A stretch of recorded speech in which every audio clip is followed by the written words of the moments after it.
There are texts that survive not because they are celebrated, but because they are carefully handled, not hidden in the dramatic sense, nor erased, but placed just far enough from common reach that they require intention to encounter. Their survival depends on moderation rather than proclamation, on catalog numbers rather than titles, on the quiet patience of shelves and hands trained to move slowly.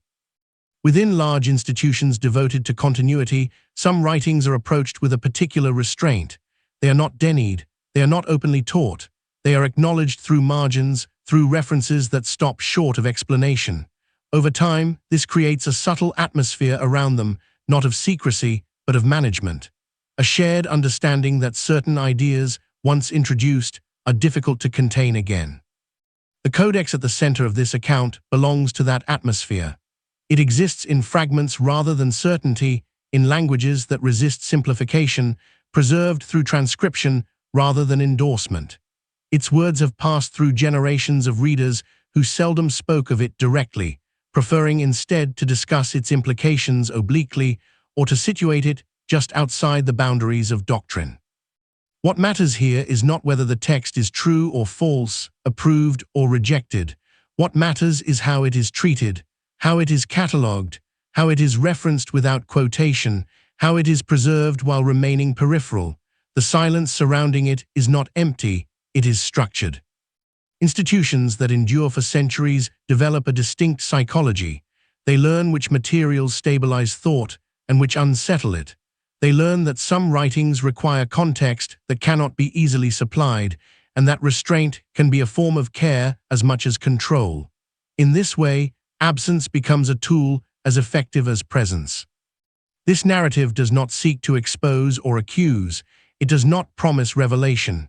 Instead, it follows the slow movement of a text through systems designed to outlast individuals.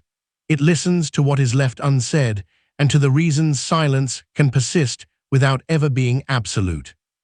The Codex did not announce itself as problematic. It did not arrive with claims that demanded immediate response, nor did it present arguments that forced clear acceptance or rejection. Its difficulty lay elsewhere, in the quiet ways it resisted being handled. From the earliest moments of its encounter with organized scholarship, it behaved differently from texts that settled easily into systems of belief. It did not align. It did not conclude. It did not offer a stable center around which interpretation could comfortably gather. What first drew notice was not what the Codex asserted, but how it moved when approached. Readers accustomed to texts that clarified their own boundaries found instead a work that shifted under examination. Passages seemed to gesture toward explanations that were never completed. Narratives appeared to assume a shared context that no longer existed if it ever had. Rather than presenting a single voice, the Codex suggested layers, accretions, moments of emphasis followed by long stretches of silence. For institutions built on continuity, this lack of internal resolution was not merely an intellectual inconvenience. It was a structural challenge. Linguistic complexity played an early role in this unease. The language of the Codex was not rare, but it was demanding. It required familiarity not only with vocabulary, but with modes of thought that did not translate cleanly into later conceptual frameworks. Certain terms carried ranges of meaning that resisted narrowing. Attempts to render them precisely often produced distortions, flattening ambiguity into certainty, or, just as often, leaving entire phrases untranslated. This was not the productive ambiguity valued in philosophical reflection, but a persistent refusal to settle into clarity. Over time, this quality shaped how the text was approached, encouraging hesitation rather than assertion. Equally unsettling was the Codex's uncertain provenance. It did not come with a lineage that could be easily traced and affirmed. References to its origins appeared indirect, sometimes contradictory, sometimes absent altogether. Rather than offering a clear chain of transmission, the text seemed to surface repeatedly in partial forms, fragments that hinted at a larger whole without confirming it. For scholars trained to establish authority through continuity, this posed a problem that could not be resolved through comparison alone. The absence of firm origin did not invalidate the text, but it prevented it from being anchored. Themes within the Codex further complicated its position. They did not follow a progression toward resolution. Questions were raised without being answered. Assertions were made without being defended in the ways later traditions would expect. In some sections, the narrative voice appeared confident and expansive, while in others it receded, leaving implications suspended. This unevenness made it difficult to determine whether the text aimed to instruct, to warn, to record, or simply to preserve memory. The lack of a single, identifiable purpose meant that readers were left without guidance on how to classify it. Classification, in this context, mattered deeply. Institutions devoted to maintaining coherence rely on the ability to situate texts within recognizable categories. A writing that could not be clearly identified as doctrinal, historical, or instructional resisted this process. It did not oppose classification directly, it simply failed to meet its requirements. As a result, the Codex was never fully absorbed into the frameworks that governed other texts. It occupied a peripheral position, acknowledged but unsettled, present but unintegrated. This peripheral status was not the result of formal rejection. No decisive moment marked the Codex as forbidden or illegitimate. Instead, it was approached with a measured caution that grew over time. Scholars learned that extended engagement produced more questions than answers, and that those questions often extended beyond the text itself, touching on broader assumptions about order and meaning. In response, the Codex was handled carefully, cited sparingly, and often discussed indirectly. The restraint was not imposed from outside, but emerged organically from the experience of reading. What distinguished this text from others that posed difficulties was the persistence of its resistance. Many writings challenged their readers initially, only to yield clarity through sustained study. This codex did not follow that pattern. Familiarity did not produce mastery. Instead, repeated encounters reinforced the sense that something remained unresolved. The text seemed to preserve its own opacity, as though designed to remain incomplete within any system that sought to contain it. This quality shaped its long-term treatment more than any specific claim it made. Over generations, this behavior became part of the Codex's identity. It was known less for what it said than for how it unsettled. Discussions about it often focused on its structure, its tone, its gaps. Scholars described its difficulties in careful language, not in complexity without attempting to simplify it. In doing so, they contributed to a tradition of cautious engagement that valued stability over resolution. The Codex was not excluded, but it was kept at a distance, allowed to exist without being fully explained. This distance was maintained through subtle practices. References to the Codex appeared in footnotes rather than main texts. When mentioned, it was often contextualized as a subject of study rather than a source of authority. Its language was described, its themes acknowledged, but its implications left open. This pattern reflected an understanding that the text's power lay not in explicit doctrine, but in its capacity to disrupt settled frameworks. By limiting its circulation, institutions preserved their coherence without denying the text's existence. Time, in this process, functioned as both preserver and filter. As centuries compressed into institutional memory, the Codex remained present but unchanged in its position. New interpretive movements arose, each encountering the same difficulties and arriving at similar conclusions about restraint. The consistency of this response suggests that the challenge posed by the text was not tied to a particular historical moment, but to its fundamental character. It did not age into clarity, nor was it rendered obsolete. It remained persistently unresolved. The absence of definitive commentary became, in itself, a form of commentary. What was not said about the Codex carried as much weight as what was recorded.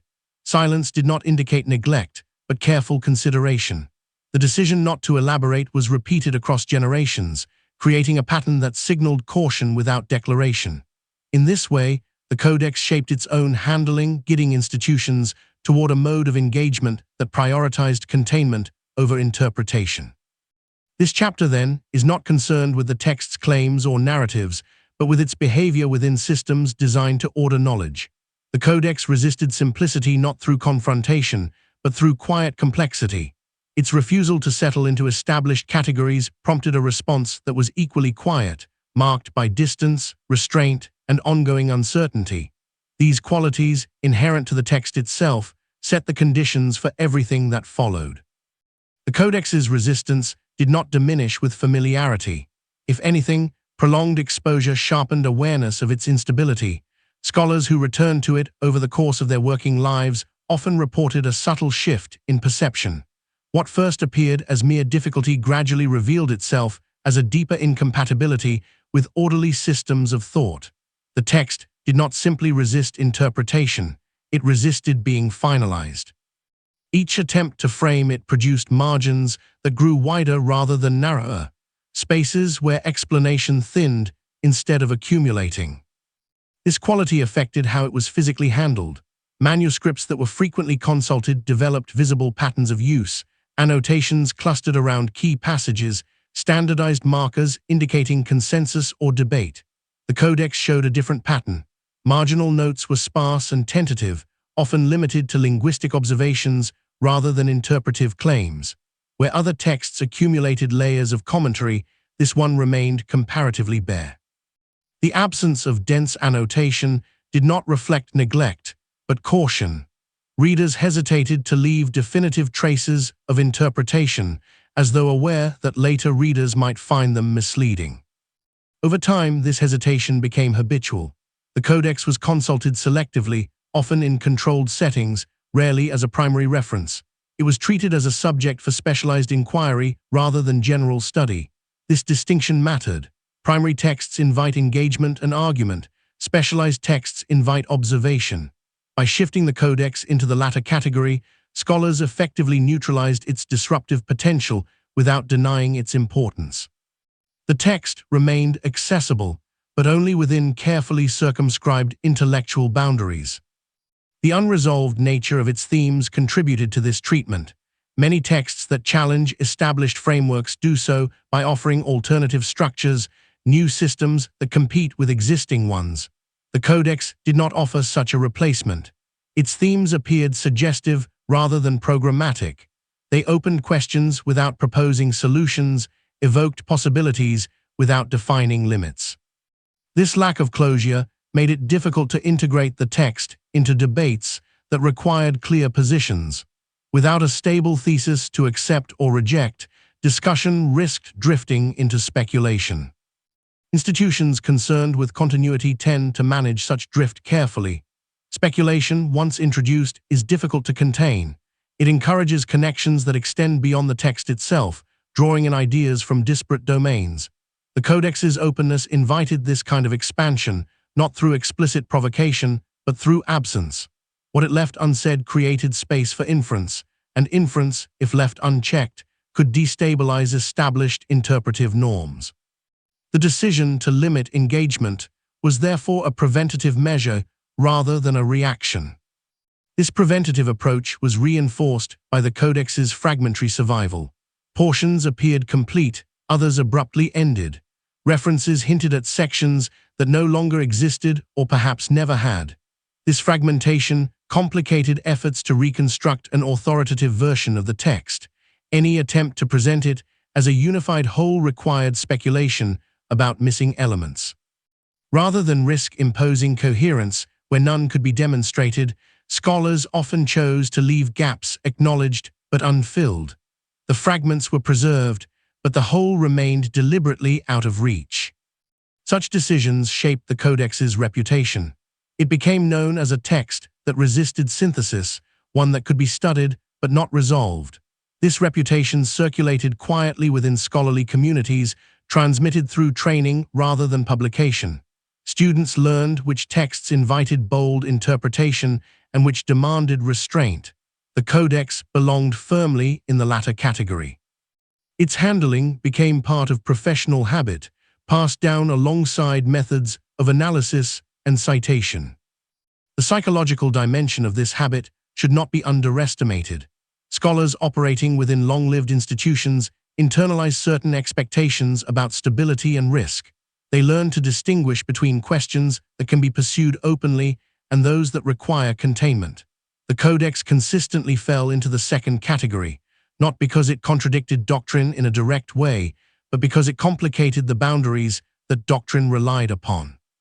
It blurred distinctions rather than challenging them outright, making it harder to respond with clear affirmation or rejection. As generations passed, the Codex's position solidified. New interpretive frameworks emerged, each bringing fresh questions and methods, yet the text remained peripheral. Its difficulties proved remarkably consistent across intellectual climates. Changes in scholarly fashion altered how it was described, but not how it was treated. This continuity suggests that the restraint surrounding the Codex was not merely a product of specific historical anxieties, but a response to enduring qualities within the text itself.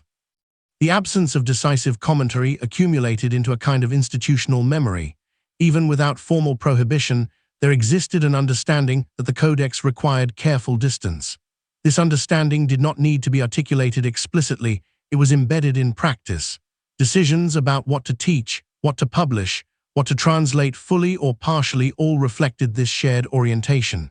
The Codex remained present, but always slightly apart. In this way, its resistance to simplicity shaped not only its own fate, but the behaviors of those who encountered it. The text trained its readers in caution. It encouraged a mode of engagement that valued restraint over resolution, patience over synthesis. Rather than being mastered, it was accommodated. Its continued existence within scholarly systems depended on this accommodation, on a willingness to accept incompleteness as a stable condition. What emerges from this pattern is not a story of suppression, but of adjustment. The Codex did not force institutions into confrontation, it invited them into careful management. By refusing to settle into clear categories, it compelled a response that mirrored its own ambiguity. Distance answered complexity. Silence answered openness. Over time, these responses became normalized, woven into the routines of preservation and study. As this chapter draws to a close, the Codex remains unresolved, not as a failure of scholarship, but as an outcome shaped by its nature. Its resistance to simplicity did not diminish its significance. Instead, it defined the terms under which it could endure. The text persisted by remaining incomplete, by existing within systems that learned how to hold uncertainty without attempting to eliminate it. The language of the Codex was never neutral. It did not merely carry meaning from one reader to another, nor did it function as a transparent vessel through which ideas passed unchanged. From the beginning, language shaped the conditions of access.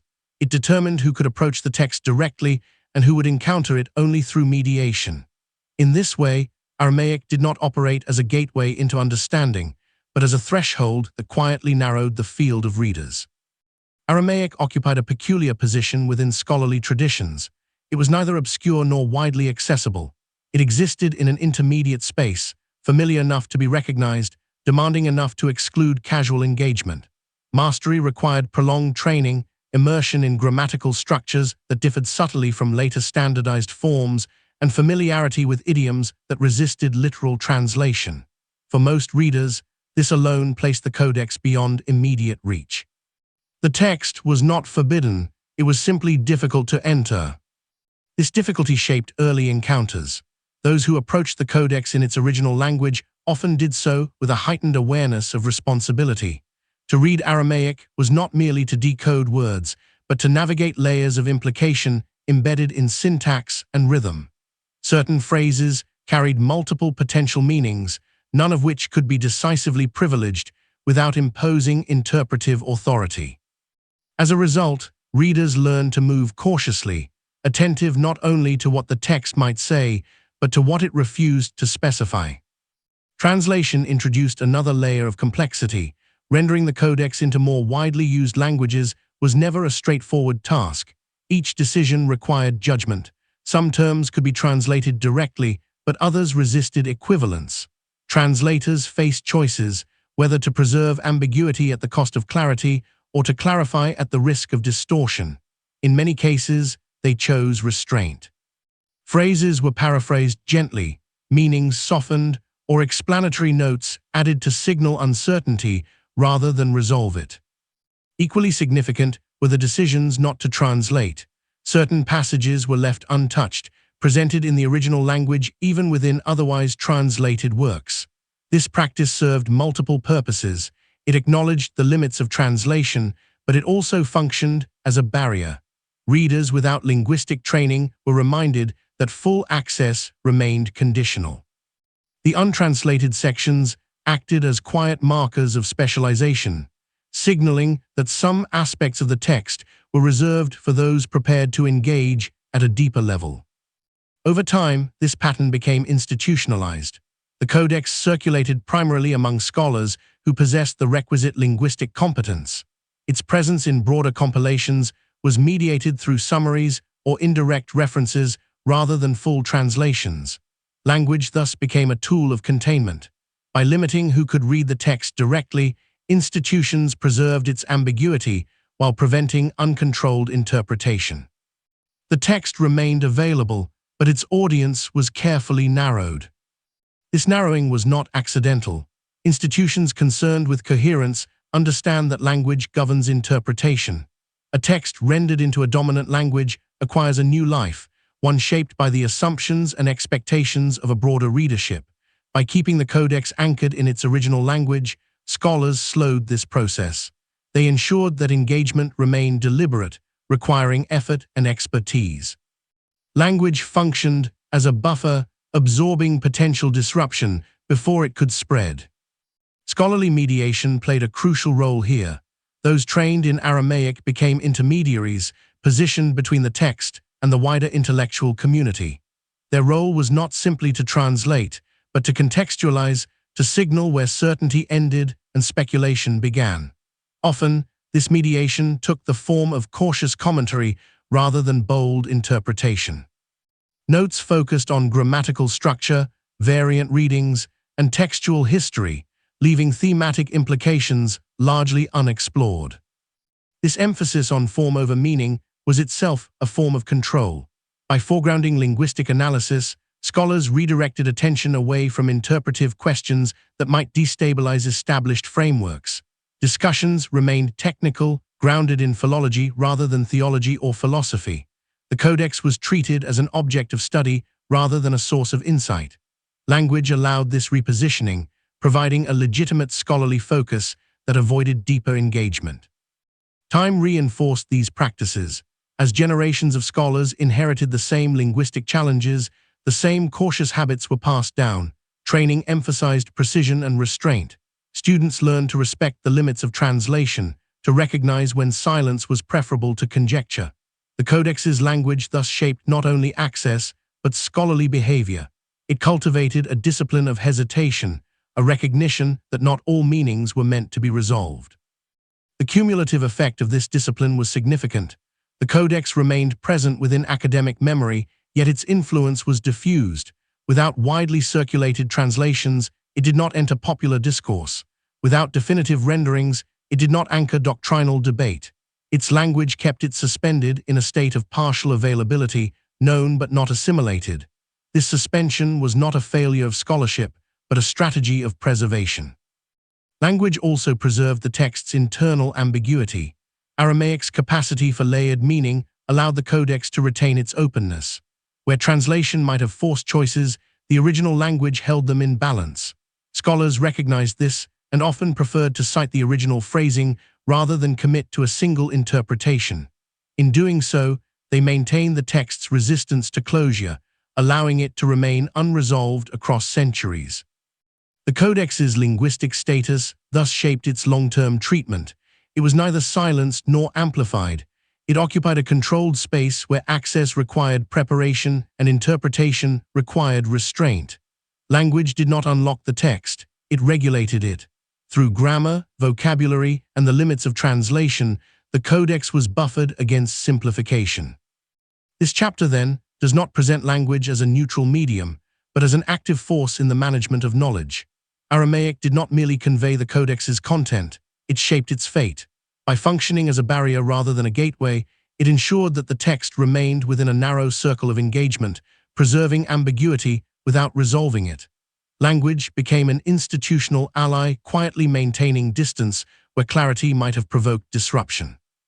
As this pattern solidified, the Codex's language began to shape not only access, but authority. Those who could read it in the original tongue acquired a form of quiet legitimacy, not through public recognition, but through proximity. Linguistic competence became a gate that separated participation from observation. Yet even among those admitted through this gate, authority remained limited. Fluency did not confer permission to resolve the text's uncertainties. Instead, it imposed an additional responsibility to recognize where understanding must stop. This restraint influenced how knowledge circulated internally. Conversations about the Codex often occurred in provisional terms, framed as possibilities rather than conclusions. Scholars spoke in conditional language, careful to distinguish grammatical observation from interpretive claim. The vocabulary of discussion reflected this caution. Words such as may suggest or could indicate dominated, while definitive statements were rare. Language thus governed not only who spoke, but how speech itself was shaped. Institutional memory absorbed these habits. Over time, the Codex became associated with a particular mode of scholarly engagement, one that valued precision without synthesis. Linguistic training emphasized fidelity to form over extrapolation of meaning. Students learned to parse clauses meticulously while avoiding broader implications. This was not presented as avoidance, but as professionalism. To remain within the boundaries of language was to remain within the boundaries of acceptable inquiry. Translation committees, where they existed, reflected this same orientation. Decisions were often conservative, favoring literal renderings that preserved ambiguity rather than interpretive clarity. Where literal translation risked confusion, explanatory glosses were added instead of rephrasing. In some cases, entire terms were transliterated rather than translated, carrying the original sound into the new language without attempting to resolve its meaning. This practice maintained distance while giving the appearance of access. The result was a layered readership. At the outermost level, readers encountered references and summaries that conveyed little more than the existence of the text. Closer in were partial translations, carefully framed and heavily annotated. At the center were the original manuscripts, accessible only to those with specialized training. Each layer reduced risk while preserving continuity. The Codex was never entirely absent, but it was never fully present either. This layering had psychological effects. Scholars approaching the Codex often did so with a sense of inherited caution. Even before engaging with the text directly, they were aware of its reputation for difficulty and restraint. Language served as both cause and symbol of this reputation. The effort required to master Aramaic reinforced the perception that the text lay beyond ordinary discourse. Difficulty became a form of deterrence, not imposed, but internalized. Language also shaped the Codex's relationship to time. As dominant scholarly languages changed, the decision to retain the original tongue anchored the text in an earlier intellectual world. This anchoring slowed reinterpretation. New conceptual frameworks struggled to gain traction when mediated through an older linguistic structure. The Codex remained temporally distant, its language resisting assimilation into contemporary thought patterns. This temporal separation further reduced the urgency of engagement. In this way, language functioned as a stabilizing force. It prevented sudden shifts in interpretation by requiring prolonged preparation. It filtered out casual curiosity and rewarded sustained commitment. Institutions recognized the value of this stability. By allowing language to perform the work of limitation, they avoided overt restriction. The Codex's marginal position was maintained through practice rather than policy. What is notable is how rarely this process was articulated explicitly. There were no declarations stating that language should be used as a barrier. Instead, the effect emerged naturally from accumulated decisions. Each choice, taken alone, appeared reasonable: to preserve original phrasing, to note uncertainty, to avoid speculative translation. Together, these choices produced a durable structure of restraint. Language became an instrument of continuity precisely because it was treated as neutral. The Codex's ambiguity thus survived not in spite of scholarly effort, but because of it. Linguistic rigor preserved uncertainty by refusing to collapse meaning into singular interpretations.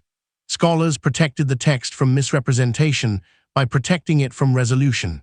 In doing so, they ensured that its disruptive potential remained contained, suspended within a framework that valued stability over clarity.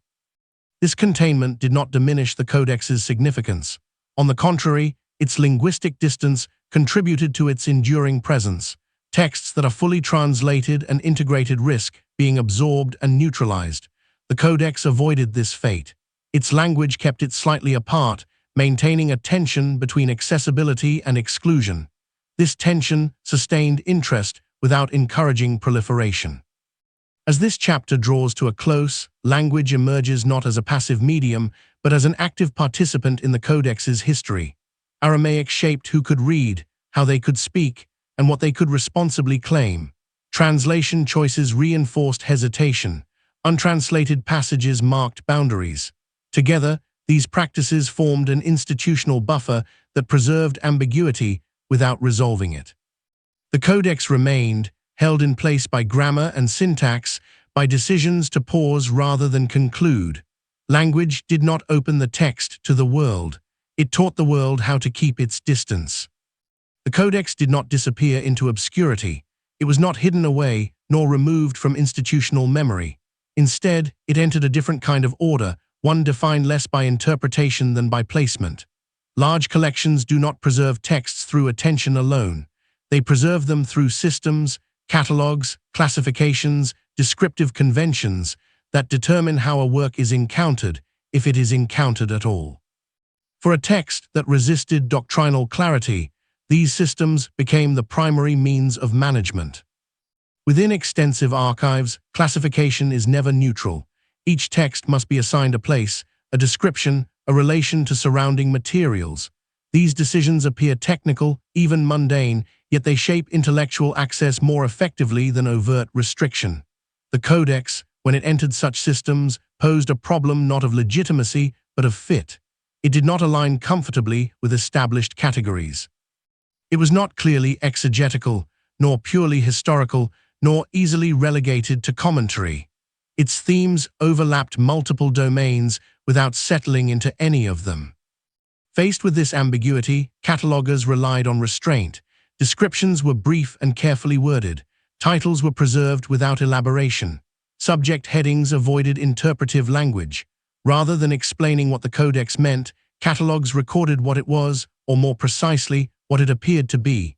This distinction mattered.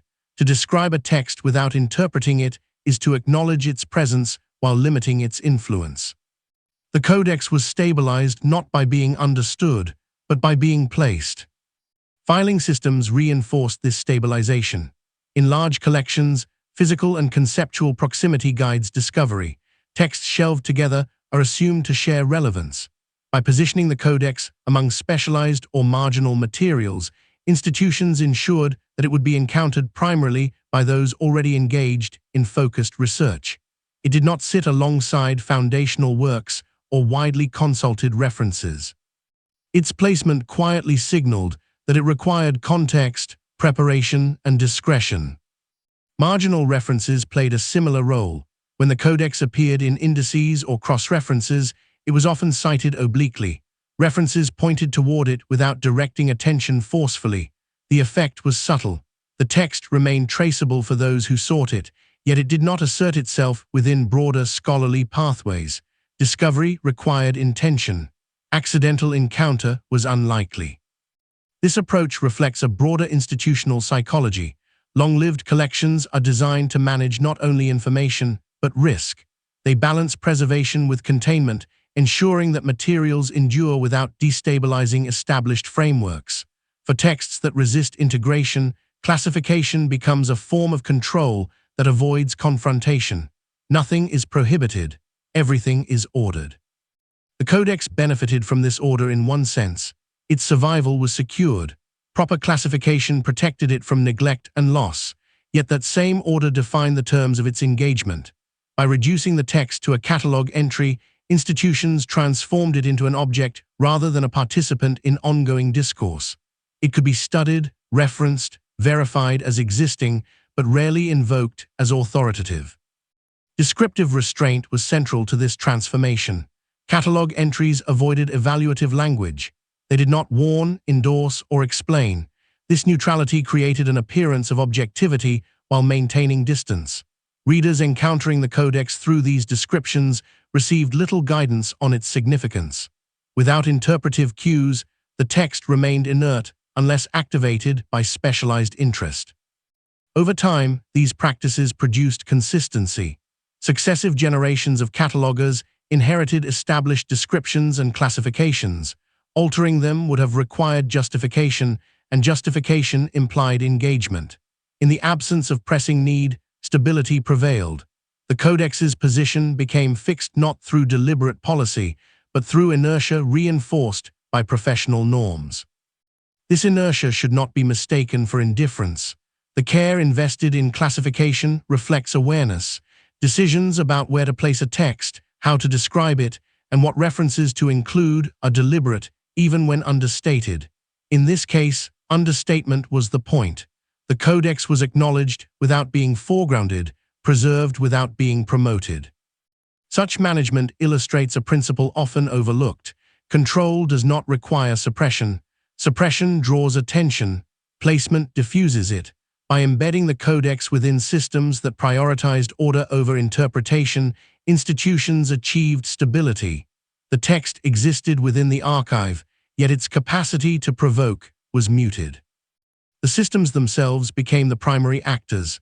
Unlike earlier chapters that considered language or textual behavior, this chapter attends to mechanisms that operate regardless of content. Filing cabinets, indices, and catalogues do not argue, they arrange. Yet through arrangement, they shape intellectual landscapes. What is central and what is peripheral, what is easily found and what requires effort, are decisions encoded in structure. Time amplified the effects of these structures. As collections expanded, the Codex remained in its assigned place. New materials accumulated around it, but its relative position did not change. Researchers navigating the archive encountered countless paths, most of which did not pass near it. Only those who already knew what they were looking for, or who followed unusually narrow trails, would arrive at its shelf. This continuity suggests that the Codex's marginalization was not reactive. It did not respond to controversy or challenge. It responded to complexity. Systems designed for clarity placed the text where clarity was not demanded. In doing so, they preserved both the Codex and the broader order it might have unsettled. The quietness of these decisions is their defining feature. No record announces them as strategies. They appear as routine acts of organization, yet taken together, they form a coherent pattern. The Codex is neither absent nor central. It is present, stabilized through classification, held in place by systems that prefer order to resolution. Here, the mechanics of preservation reveal their deeper function. They do not merely safeguard materials. They regulate meaning by regulating access. The Codex's enduring ambiguity owes as much to catalogues and classifications as to language or content. Through placement, institutions learned how to live with a text they could not fully integrate. As these systems matured, classification itself became a language, one that communicated priorities without explanation. The Codex's position within catalogues did not need to be justified aloud. Its location spoke quietly to those trained to listen. A text placed outside primary doctrinal groupings signaled caution. A description stripped of commentary signaled distance. Together, these signals formed a grammar of restraint that operated independently of individual intention. What is striking is how effectively this grammar endured. Catalogues are often treated as static tools, yet they are among the most persistent expressions of institutional memory. Once an entry is written, once a classification is assigned, it tends to survive long after the context that produced it has faded. The Codex inherited not only a place, but a future shaped by that place. Later scholars encountered it already framed, already circumscribed by decisions made generations earlier. This inheritance influenced research pathways. Scholars navigating large collections rely heavily on catalogues to guide inquiry. The structure of those guides determines which questions feel natural to ask. When a text is positioned as marginal or ancillary, it rarely becomes central to new lines of investigation. It may be consulted, cited, or acknowledged, but it does not easily anchor sustained study.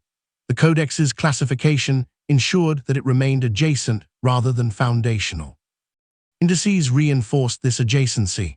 Cross-references, where they existed, were limited and conservative. They linked the Codex to related materials without integrating it fully into broader networks of citation.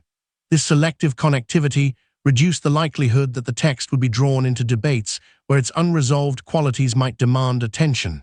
It remained traceable but insulated, part of the archive without being fully woven into its argumentative fabric. Physical arrangement mirrored conceptual arrangement. In environments where space itself carries meaning, the codex's placement mattered. Shelves closer to frequently consulted works attracted regular attention, those further removed did not.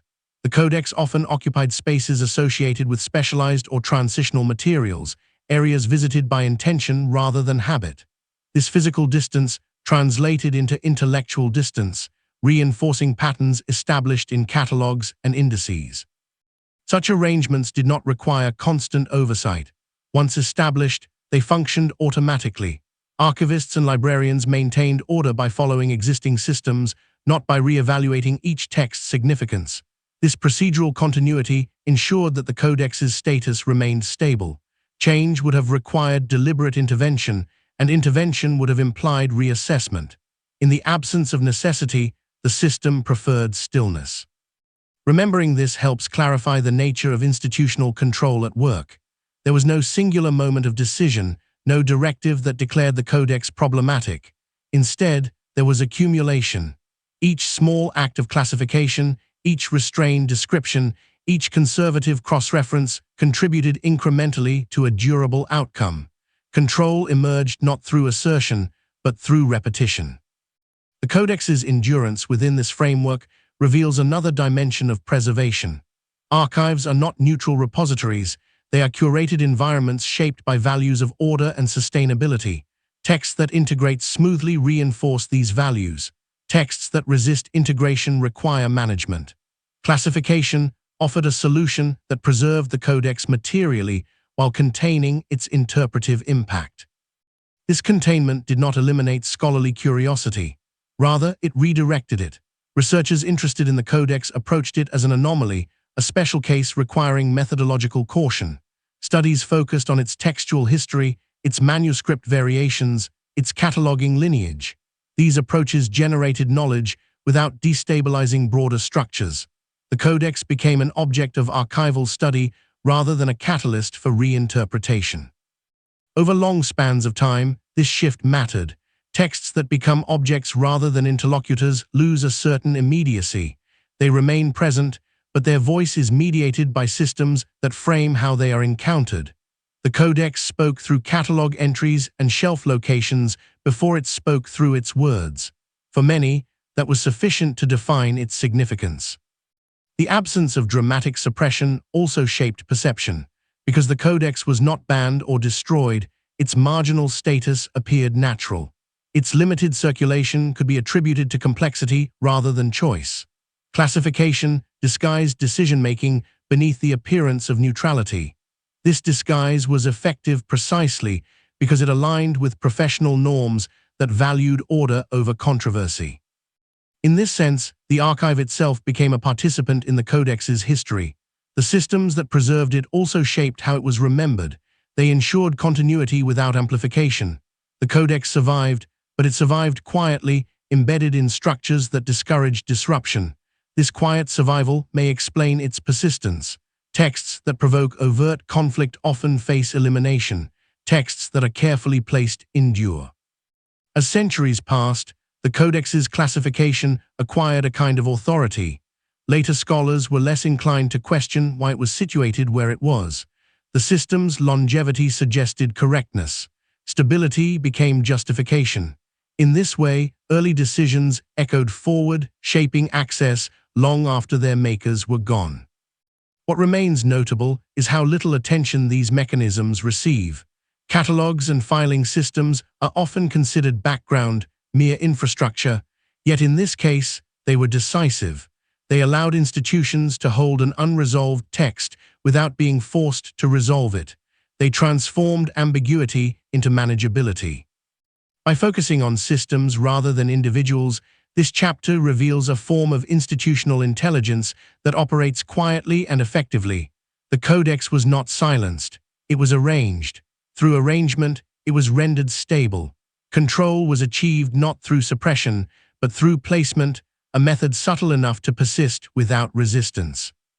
As this section comes to rest, the codex remains where it has long been, present, preserved, and carefully situated. The archive continues to hold it, not as a problem to be solved, but as an element to be maintained. In that maintenance lies a lesson about how enduring institutions manage what they cannot fully integrate, allowing uncertainty to exist without allowing it to spread.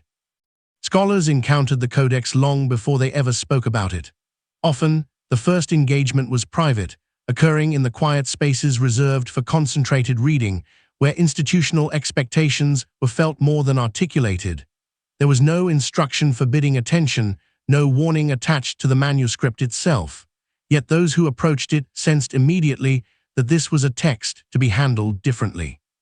The awareness did not arise from doctrine, but from professional atmosphere, from the accumulated signals embedded in training, mentorship, and example. To read without teaching became an early pattern. Scholars studied the Codex closely, sometimes repeatedly, yet allowed it to remain absent from lectures and formal instruction. This absence was not explained to students. It required no explanation. Academic life is shaped as much by what is modeled as by what is assigned. When senior figures omitted a text from syllabi while still consulting it privately, the message was absorbed quietly. Certain materials belonged to personal study rather than public transmission. Citation followed a similar logic. In published work, references to the Codex were rare and often indirect. When it appeared, it did so cautiously, framed as a comparative example or a marginal note rather than a central authority. Scholars who had clearly spent years with the text chose not to foreground it. This restraint was not the result of uncertainty about its existence or relevance. It reflected an understanding that citation confers legitimacy, drawing a text into shared discourse. Withholding citation preserved distance. Public commentary was treated with equal care. Conferences and symposia thrive on debate, yet discussions of the Codex seldom moved beyond technical observations. Linguistic features, manuscript variations, and cataloging history were considered acceptable topics. Broader implications were left untouched.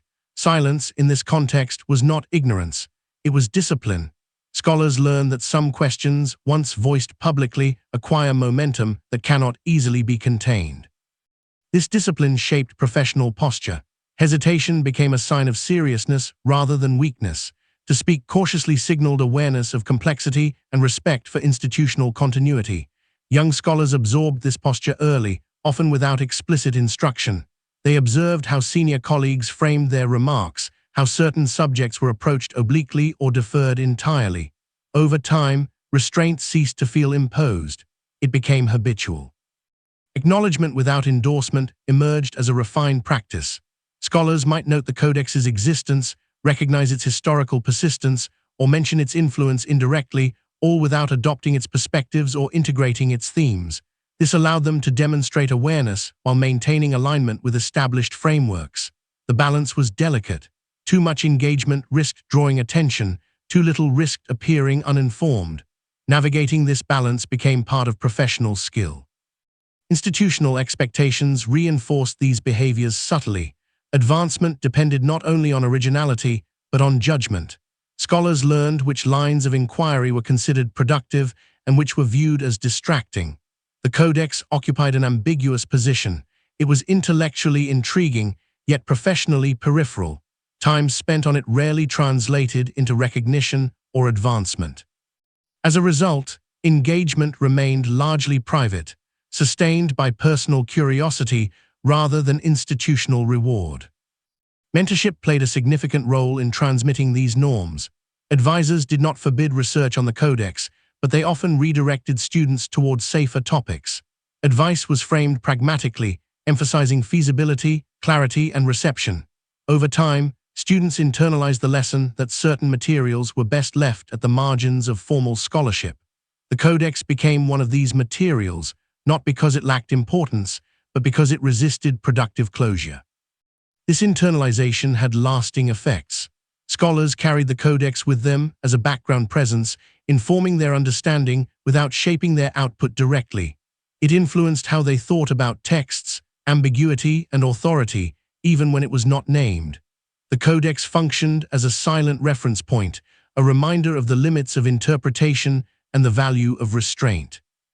Importantly, this pattern did not require consensus about the Codex's meaning. Scholars disagreed privately about its implications, yet shared an understanding of how it should be handled publicly. This separation between private thought and public expression was not experienced as duplicity. It was understood as professionalism. Academic life often involves managing such distinctions, balancing intellectual exploration with institutional responsibility. The result was a community of readers who knew the text well yet left few traces of that knowledge. Marginal notes remained personal. Insights were discussed quietly, if at all. The Codex circulated within networks of trust rather than through publication. This circulation was slow and limited, ensuring that engagement deepened without broadening. Over time, hesitation itself became a marker of belonging. Those who approached the Codex too eagerly or spoke about it too freely were often viewed with suspicion, not because they were wrong, but because they appeared inattentive to institutional rhythm. Restraint signaled maturity. Silence signaled understanding. In this way, behavior reinforced boundaries more effectively than rules ever could. This chapter, then, turns away from systems and language to examine the human dimension of restraint. Scholars did not merely respond to external controls, they embodied them. Through learned hesitation, selective silence, and careful acknowledgement, they sustained a mode of engagement that allowed the Codex to be read without being taught, known without being declared. The Codex persisted within scholarly life not as a subject of proclamation, but as an object of quiet attention. Its presence shaped behavior even when it was not discussed. In this restraint, internalized over generations, the boundaries of institutional knowledge were maintained without force, through habits that felt natural to those who practiced them. As these habits settled, they shaped not only individual careers, but the collective tone of scholarly life surrounding the Codex. Knowledge of the text became unevenly distributed, concentrated among those willing to accept its marginality. This concentration did not create an inner circle defined by secrecy, but rather a diffuse community bound by shared restraint. Members recognized one another less by what they said than by what they did not press into public view. In such a community, conversation took on a particular texture. References to the Codex surfaced briefly, often in passing, framed as context rather than focus. A scholar might allude to it during a private exchange, then move on without elaboration. The gesture signaled familiarity without inviting discussion. This manner of speech preserved collegial trust while maintaining boundaries. To linger would have suggested a desire to draw the text into broader discourse, a step few were willing to take. The Codex thus influenced scholarly identity indirectly. Those who encountered it learned something about the limits of acceptable inquiry. They learned that professional credibility depended not only on what one knew, but on how one demonstrated judgment. Knowing when not to speak became as important as knowing how to argue. This lesson extended beyond the Codex itself, shaping approaches to other ambiguous or contested materials. The internalization of restraint also affected how scholars evaluated one another. Work that treated the Codex cautiously was often regarded as careful and mature. Work that treated it expansively risked being seen as speculative. Peer review reinforced these perceptions. Manuscripts that relied heavily on the Codex as a source of interpretation faced requests for moderation, contextualization, or removal. Over time, these responses taught authors what kinds of engagement would be supported and which would be quietly discouraged. This dynamic did not suppress curiosity, it redirected it. Scholars interested in the Codex often pursued adjacent topics that allowed safer expression. They studied transmission histories, linguistic features, or comparative frameworks that acknowledged the text without centering it. Through these approaches, they remained close to the material while avoiding direct confrontation with its unresolved implications.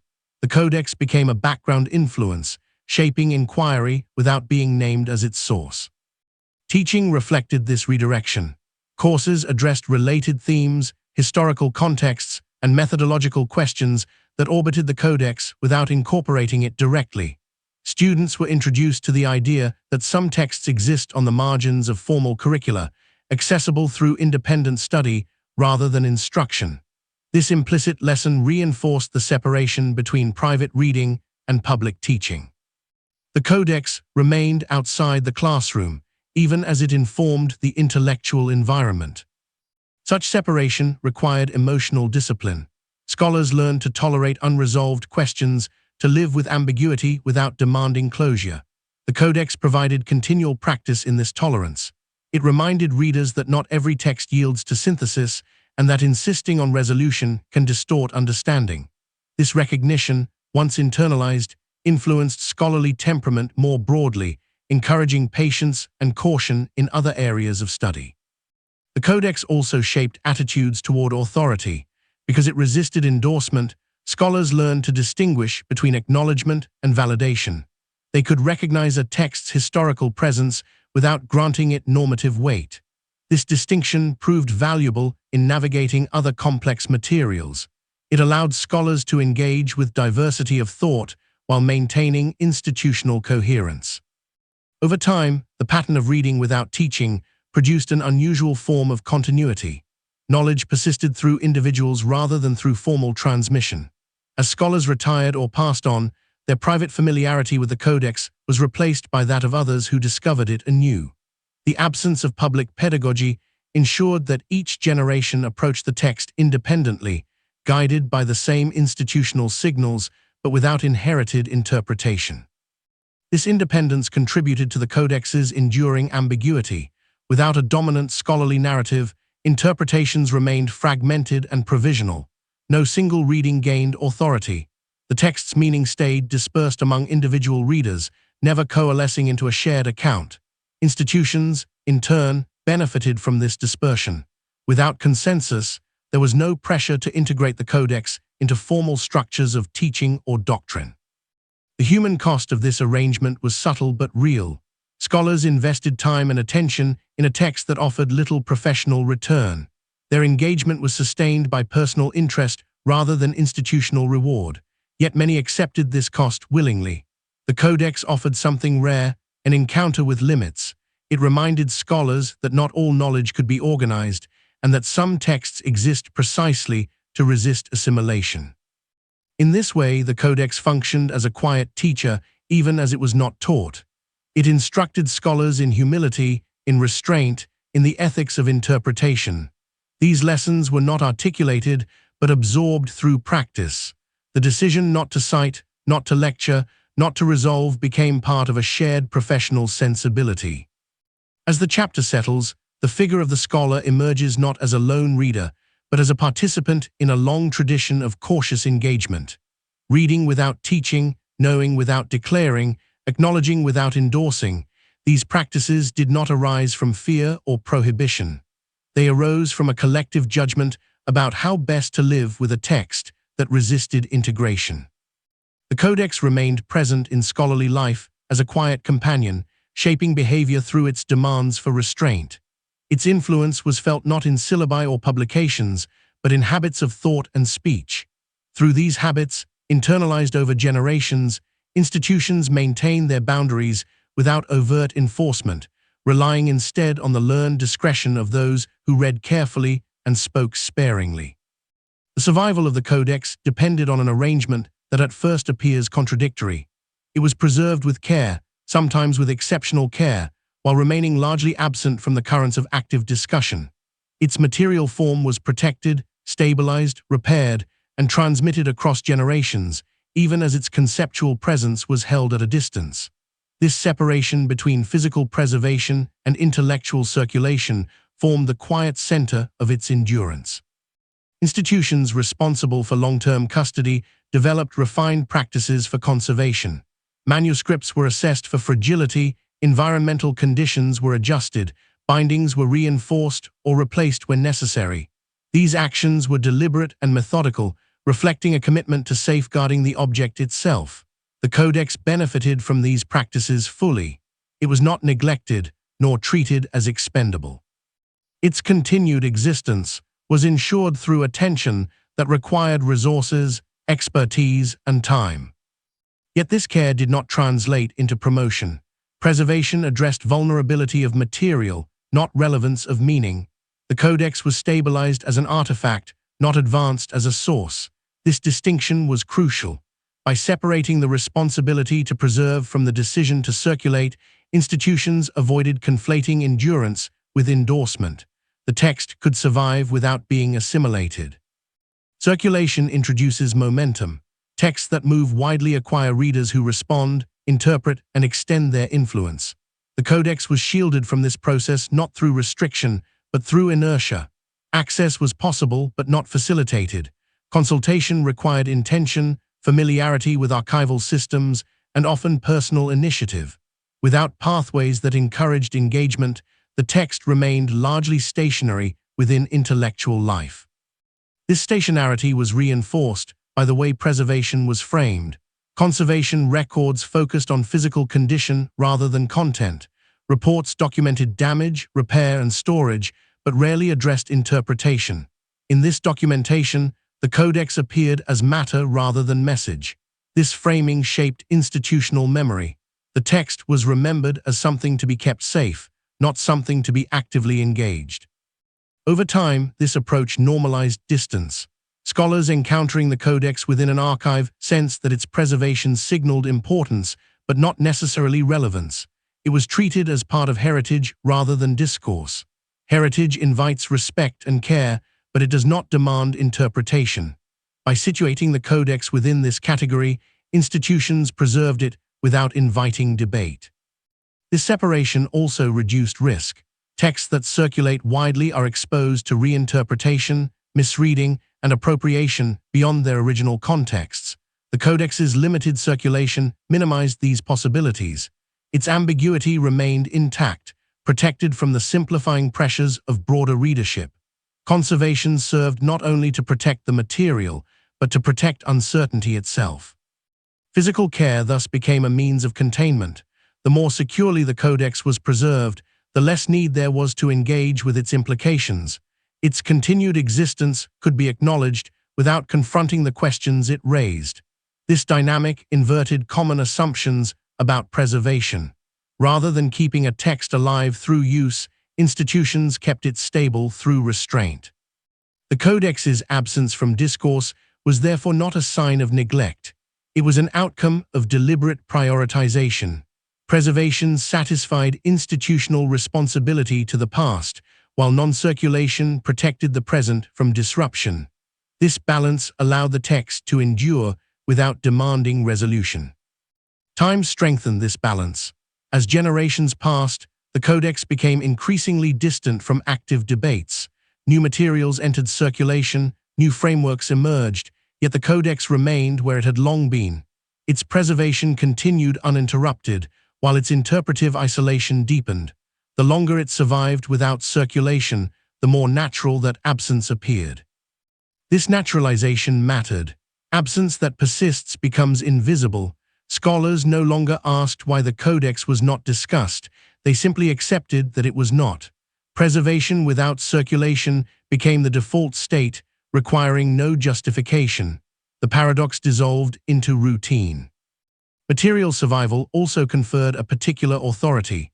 The Codex's continued presence within protected collections suggested value, even as its silence suggested caution. This combination enhanced its mystique without amplifying its voice. The text was known to exist, known to be preserved, yet rarely encountered directly.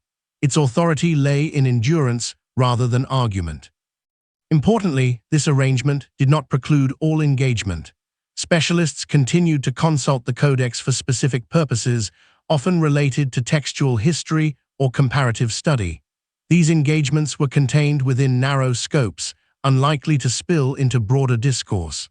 Preservation enabled such limited use without encouraging expansion. The distinction between material and conceptual care became increasingly pronounced. Institutions invested in climate control, restoration, and secure storage, while investing little in interpretive dissemination. This asymmetry reflected priorities. The physical object demanded protection from decay, the ideas it carried demanded protection from circulation.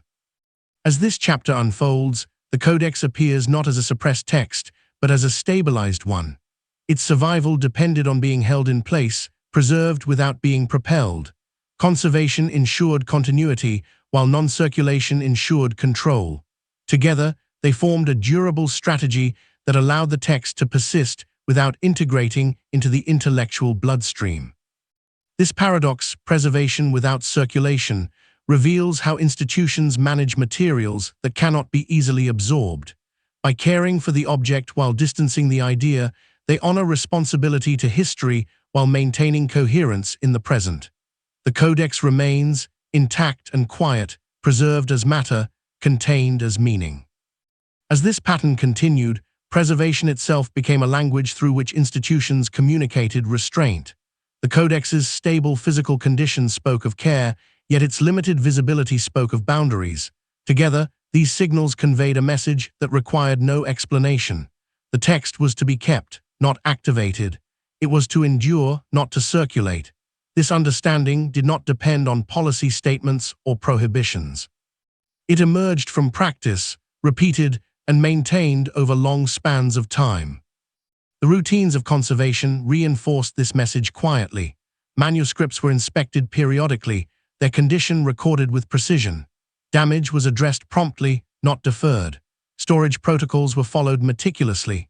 These acts demonstrated institutional responsibility, ensuring that the Codex would not be lost to neglect. Yet the same routines rarely included measures to increase accessibility or encourage study beyond narrow parameters. Preservation addressed vulnerability of material, not accessibility of meaning. This selective care shaped expectations among scholars and archivists alike. Those responsible for handling the Codex learned to treat it with attentiveness while refraining from interpretive engagement. Their role was custodial rather than interpretive. This division of labor mattered. By separating conservation from commentary, institutions reduced the likelihood that physical proximity would lead to conceptual expansion. The Codex could be touched, repaired, and stabilized without being explained. Circulation, by contrast, was managed through omission rather than denial. Finding aids listed the Codex accurately but without emphasis. Requests for consultation were honored but not encouraged. There were no efforts to highlight the text in exhibitions or general publications. Its presence remained steady but subdued. In this way, circulation was limited not by restriction but by absence of invitation. This absence extended into scholarly infrastructure. Grants, conferences, and collaborative projects rarely centered on the Codex. Its study did not align easily with prevailing priorities or funding frameworks. Without institutional support, engagement remained individual and episodic. Preservation ensured that the text was available for such engagement, but did not transform it into a focal point of collective inquiry. The distinction between preservation and acceptance became clearer over time. Acceptance implies integration, a willingness to allow a text to influence broader understanding. Preservation alone makes no such commitment. It acknowledges responsibility to the past without endorsing its relevance to the present. The Codex existed firmly within this space. Its survival signaled respect for history, not agreement with its implications. This stance also protected institutions from interpretive obligation. By preserving the Codex materially, they fulfilled custodial duties. By limiting circulation, they avoided being compelled to articulate positions on its meaning. The text remained available but inactive, its questions unasked in public forums. This balance reduced pressure to resolve ambiguity, allowing uncertainty to persist without demanding response. Over long durations, this arrangement produced stability. Texts that circulate widely often undergo cycles of reinterpretation, revision, and contestation. The Codex avoided these cycles. Its limited circulation insulated it from shifts in intellectual fashion. It remained largely unchanged in how it was perceived, even as surrounding scholarship evolved. Preservation without circulation preserved not only the object, but its unresolved state. The Codex's material continuity thus contrasted with its conceptual stillness. It aged physically, showing signs of time that required care, while its interpretive position remained fixed. This contrast reinforced its status as an artifact rather than a participant. Scholars approached it as something inherited rather than something debated. Its meaning was treated as latent, not active. This latency influenced how absence was understood. The Codex's lack of presence in discourse was not experienced as loss. Because the text was preserved, Its absence felt intentional rather than accidental. Knowing that it existed, securely held, reduced urgency. There was no fear of disappearance to motivate engagement. Preservation, paradoxically, diminished the need to speak. The Codex's quiet endurance also shaped perception beyond scholarly circles. Awareness of its preservation contributed to a sense of guarded importance. The text was known to exist, known to be cared for, yet rarely encountered. This combination fostered speculation without amplification. The Codex remained on the periphery of awareness, its silence suggesting significance without asserting it. Material care further reinforced conceptual containment by emphasizing vulnerability rather than meaning. Conservation narratives focused on fragility, age, and craftsmanship. Attention was directed toward parchment, ink, and binding. These tangible concerns displaced interpretive ones. The Codex became an object of preservation science rather than hermeneutic debate. Its physicality absorbed attention that might otherwise have turned toward its ideas. This redirection was not accidental. Institutions learned that focusing on material aspects provided a neutral ground for engagement. Conservation could be discussed openly without raising questions about content. It allowed visibility without circulation, acknowledgement without endorsement. Through this focus, the Codex remained safely within the domain of care rather than controversy. As decades accumulated, preservation without circulation became self-reinforcing. The longer the Codex remained absent from discourse, the less expected its presence became. New generations encountered an established pattern and accepted it as given. The paradox ceased to feel paradoxical. Preservation and absence coexisted without tension. What emerges from this chapter is a nuanced understanding of survival. The Codex endured not because it was promoted, but because it was maintained. Its material continuity was ensured through care, while its conceptual influence was managed through distance. This arrangement allowed institutions to honor responsibility to the past while protecting coherence in the present. The Codex remains intact, quietly present within collections designed to outlast any single interpretation. Its pages are stable, its place secure, yet its voice remains subdued, held back by structures that distinguish keeping from sharing. Preservation, in this context, does not imply acceptance. It implies patience, restraint, and a willingness to let a text exist without being absorbed. In this balance between care and distance, the Codex found a durable form of survival. It was neither erased nor embraced. It was preserved, and in that preservation, it was contained. Institutions learned early that texts do not act alone. Their influence depends on how they are received, interpreted, and carried forward by those who encounter them. In the case of the Codex, the primary concern was not the material itself, which could be catalogued, preserved, and contained, but the curiosity it generated. Curiosity moves differently than texts. It spreads through conversation, speculation, and inference. It is difficult to track and even harder to reverse once it gains momentum. Managing this curiosity became an essential part of the Codex's long-term stability. Its management rarely took the form of direct restriction. Prohibition tends to sharpen attention, turning curiosity into defiance. Institutions aware of this dynamic favored subtler approaches. Access was not denied, but it was framed. Guidance was offered in the form of suggestion rather than command. When questions arose, they were acknowledged politely and then redirected towards safer avenues of inquiry. In this way, curiosity was neither confronted nor encouraged. It was guided elsewhere. Redirection relied on context. When individuals expressed interest in the Codex, they were often steered toward adjacent materials that addressed similar themes within established boundaries. These alternatives provided intellectual satisfaction without opening unresolved questions. The original curiosity was absorbed and diffused.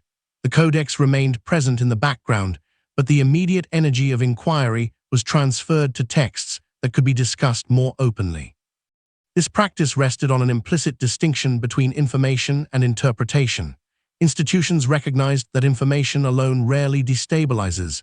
It is interpretation that introduces uncertainty, challenge, and change. The Codex's danger, if it could be called that, lay not in its words, but in the range of meanings readers might draw from them. By managing the interpretive environment, institutions reduced risk without limiting access.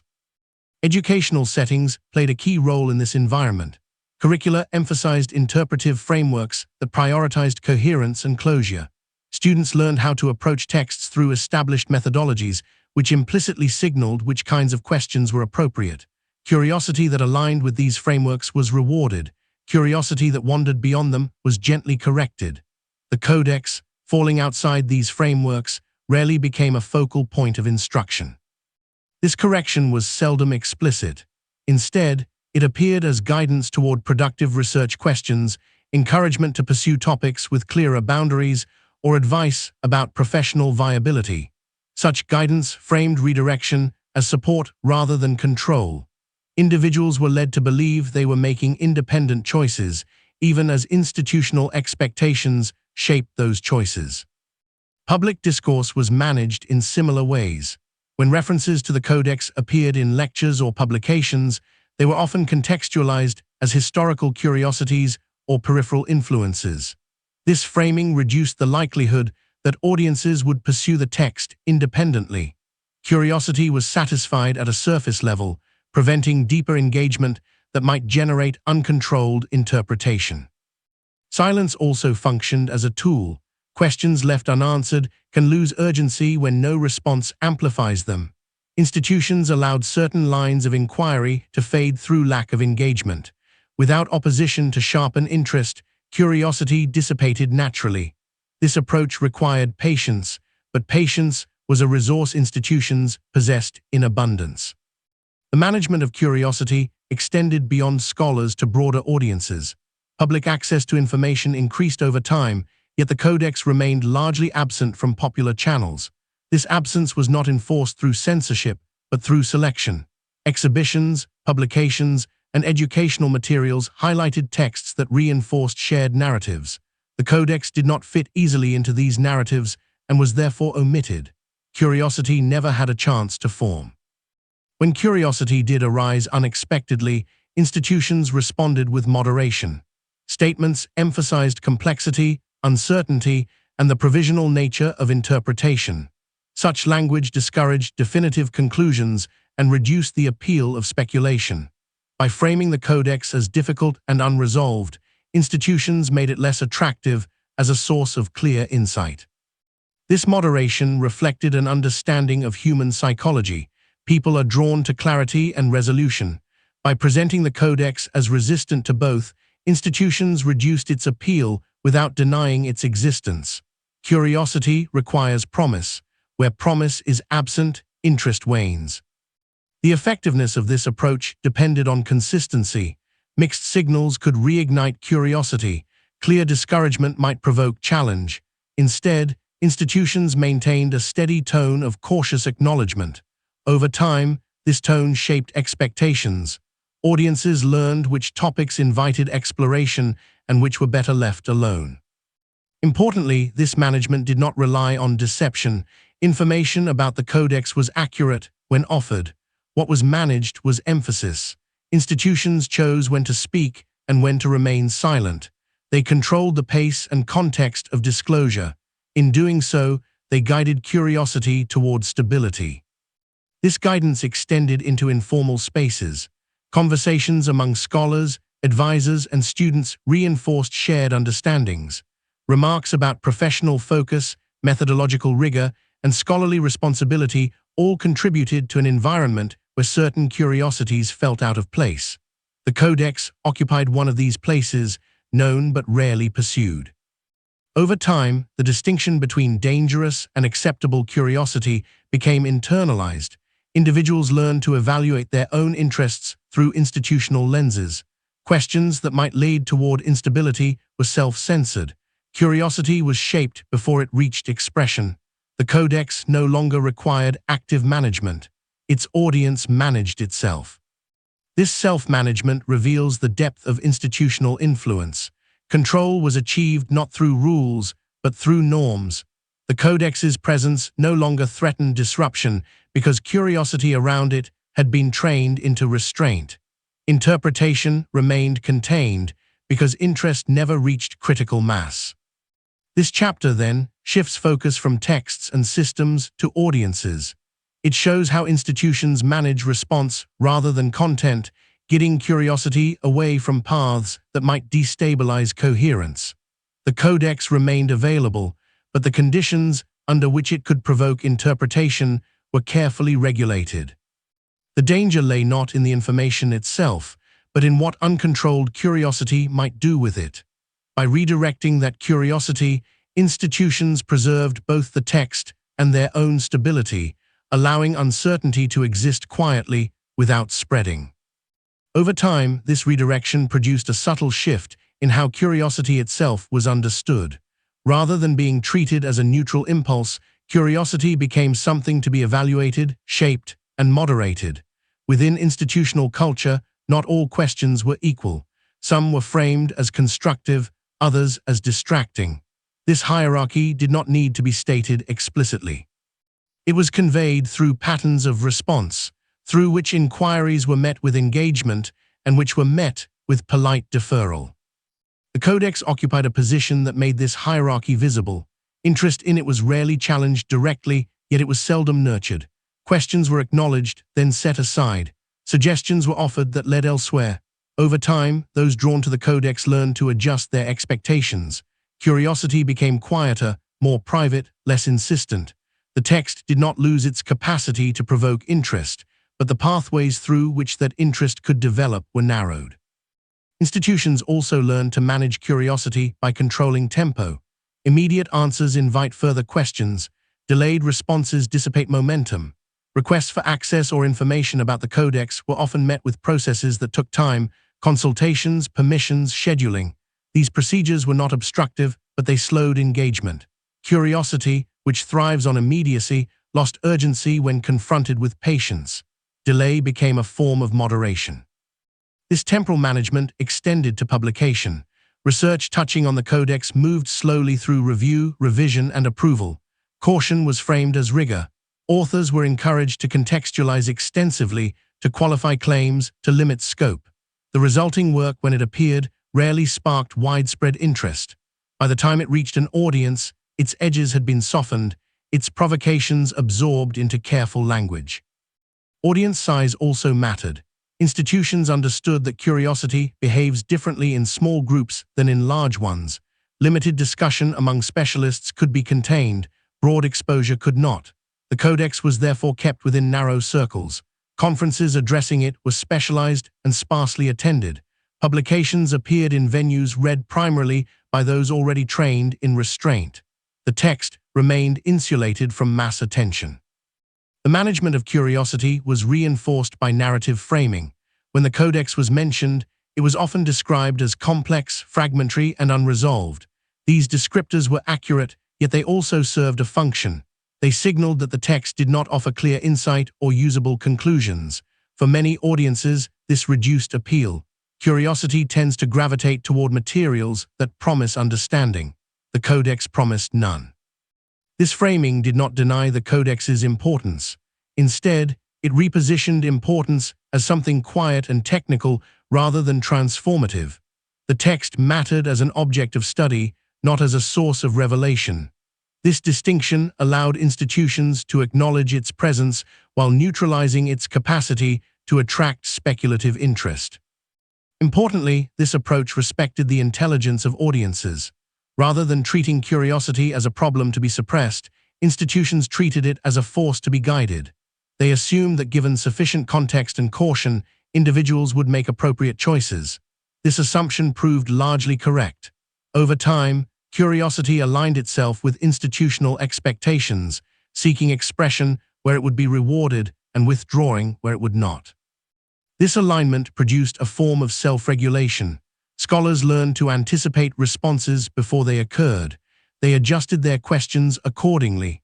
The Codex no longer required active discouragement. Its reputation alone was sufficient to shape engagement. Curiosity that did arise was tempered by awareness of complexity and uncertainty.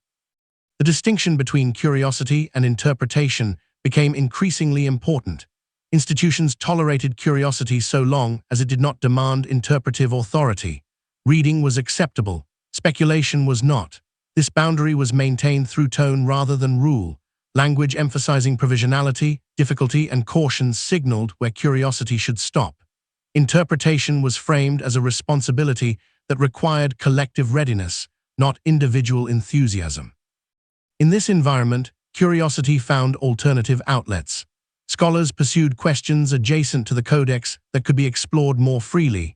They examined transmission histories, comparative traditions, or methodological issues that allowed engagement without centering the text itself. Curiosity was not extinguished. It was redirected into channels that reinforced stability. The effectiveness of this strategy lay in its subtlety. By avoiding dramatic gestures, institutions avoided provoking resistance. Curiosity was managed without appearing managed.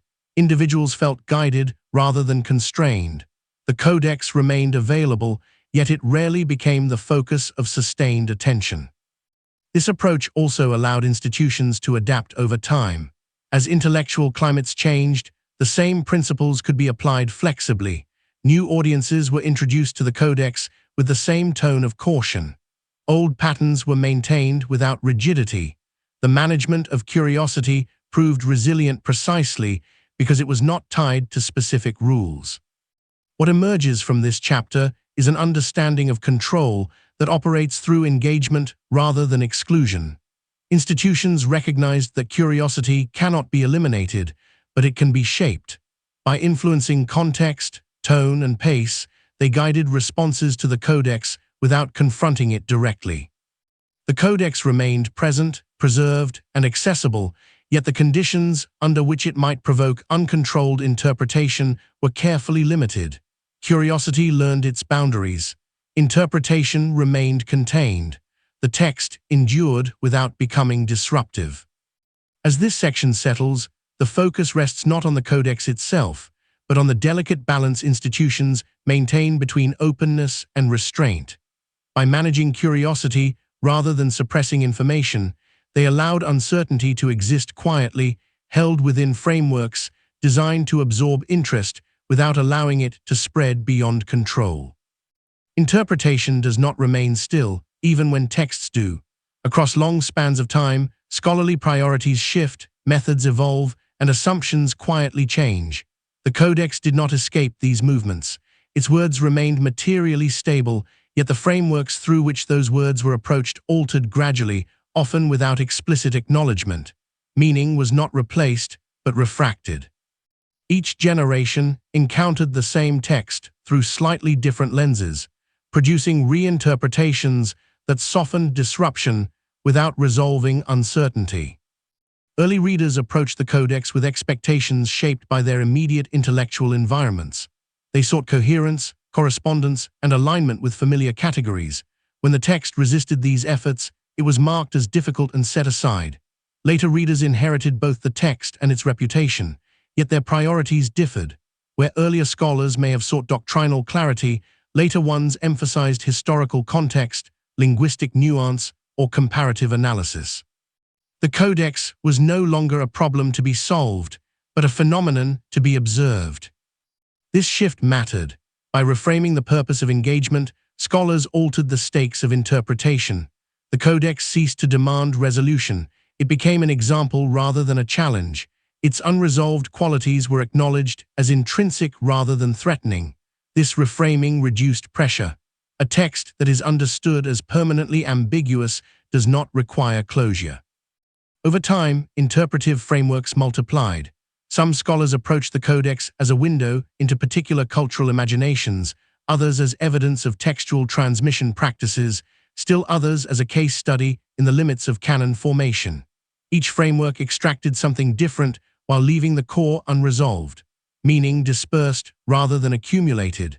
No single interpretation dominated long enough to provoke institutional response. This dispersion functioned as a form of neutralization. When interpretations proliferate without converging, none gain sufficient authority to destabilize existing structures.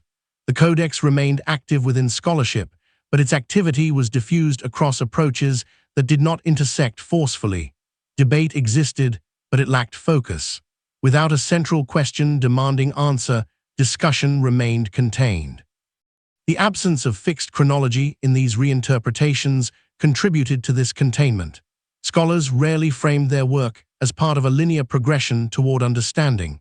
Instead, interpretations appeared episodically, each addressing a different aspect of the text, time compressed into a series of moments rather than a narrative arc. The Codex did not move toward resolution, it circulated within changing perspectives. As priorities shifted, so did language. Terms once associated with doctrinal concern gave way to technical vocabulary.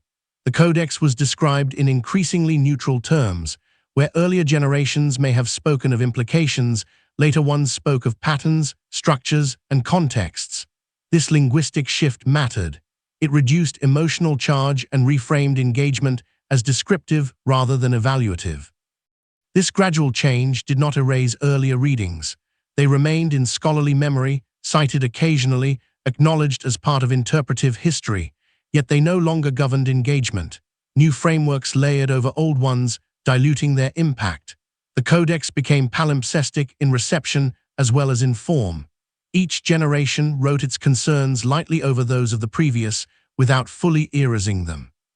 Institutions benefited from this evolution. Reinterpretation allowed engagement without confrontation.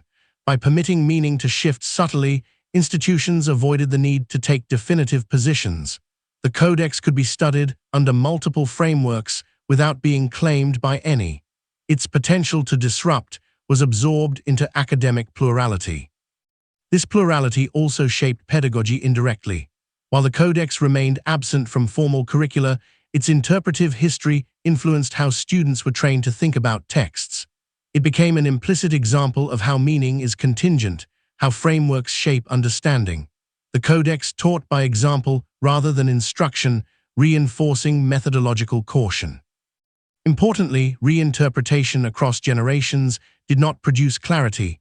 Each framework illuminated certain aspects while obscuring others. Questions multiplied rather than diminished, yet this multiplication was orderly. It occurred within accepted scholarly practices.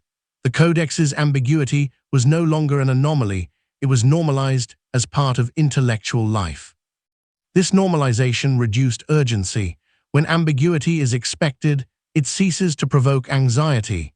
The Codex no longer appeared as a problem waiting to be solved, but as a text whose value lay precisely in its resistance.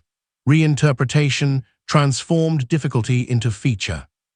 Time played a crucial role in this transformation. As decades passed, the lack of resolution became familiar. Familiarity bred acceptance. What once unsettled became routine. The Codex's refusal to yield meaning no longer demanded explanation. It was simply how the text was. This acceptance did not imply consensus. Scholars continued to disagree, sometimes sharply, about aspects of the Codex, yet disagreement occurred within boundaries that prevented escalation. Interpretations were presented as perspectives rather than conclusions. This rhetorical modesty maintained equilibrium. In this way, reinterpretation functioned as a slow stabilizer. It allowed the Codex to remain intellectually active without becoming disruptive.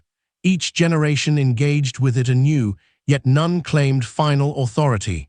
The text remained open, but safely so. This chapter thus shifts attention from restriction to adaptation. Rather than limiting access or suppressing discussion, institutions allowed meaning to evolve. By permitting gradual reinterpretation, they transformed potential disruption into manageable plurality. The Codex survived not only through preservation and restraint, but through change carefully dispersed across time. Here, meaning does not progress toward an end. It circulates, shifts, and settles temporarily before moving again. The Codex remains unresolved, but that unresolved state no longer threatens stability. It has been absorbed into the rhythm of scholarship, where questions endure without demanding answers. As reinterpretation continued to unfold, the Codex gradually became a reference point for scholarly self-awareness.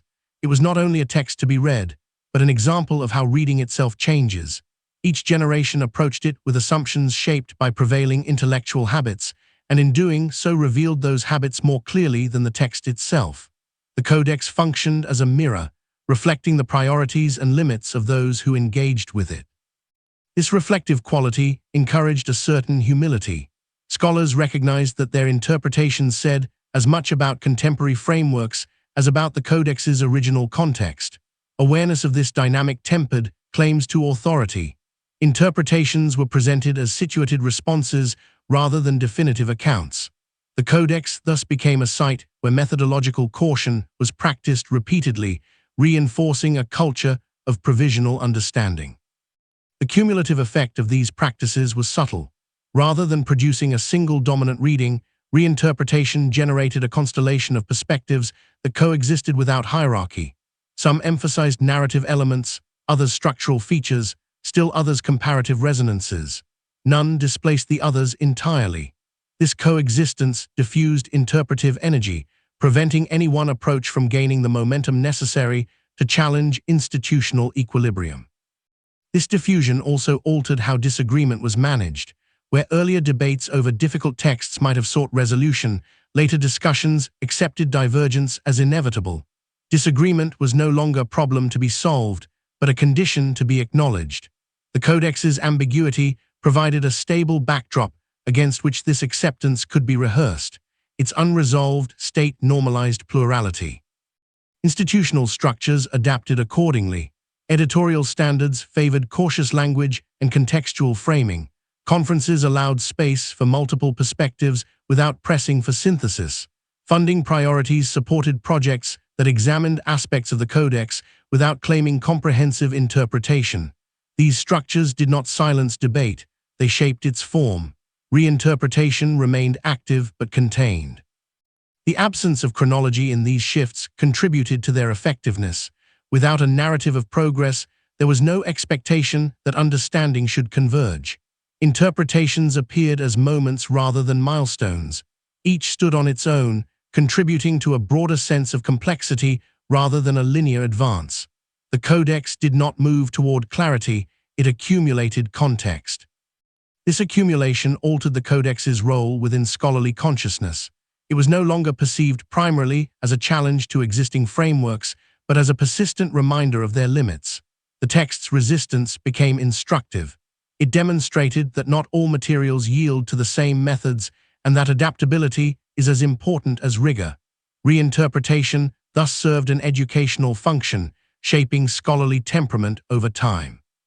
As interpretive habits evolved, so too did the language used to describe the Codex. Early terms suggesting tension or anomaly gradually gave way to descriptors emphasizing multiplicity and openness. This linguistic shift reframed the text's difficulty as an expected feature rather than an exceptional problem. By naming ambiguity differently, scholars changed how it was experienced. This change had practical consequences. When ambiguity is framed as normal, it loses its disruptive force.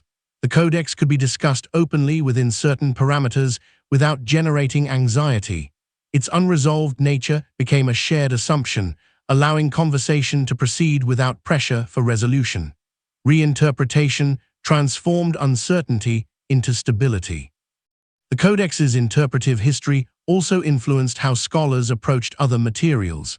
Encountering a text that resisted closure encouraged patience elsewhere. Methods developed in response to the Codex were applied more broadly, fostering a general tolerance for complexity. In this way, the Codex's impact extended beyond its own boundaries, shaping scholarly practice indirectly. Importantly, this impact did not depend on consensus about meaning. It depended on consensus about process. Scholars agreed implicitly on how the text should be approached, even if they disagreed about what it meant. This procedural agreement sustained institutional coherence.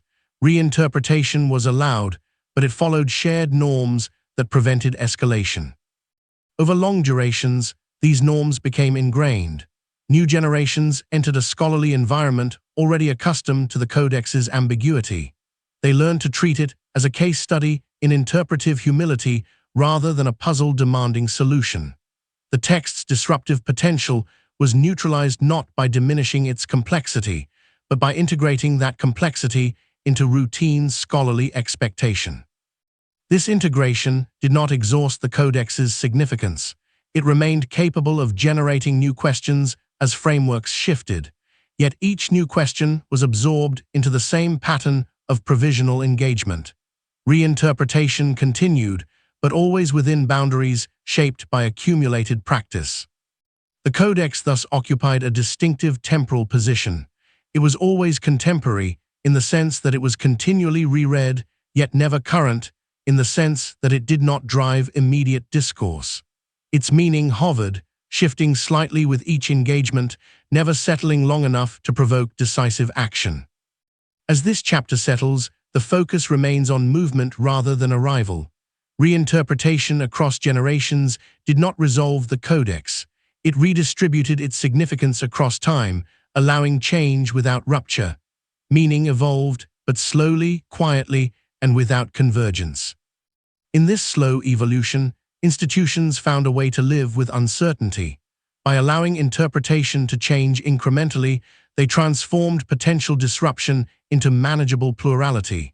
The Codex remained unresolved, yet its unresolved state became familiar, even expected.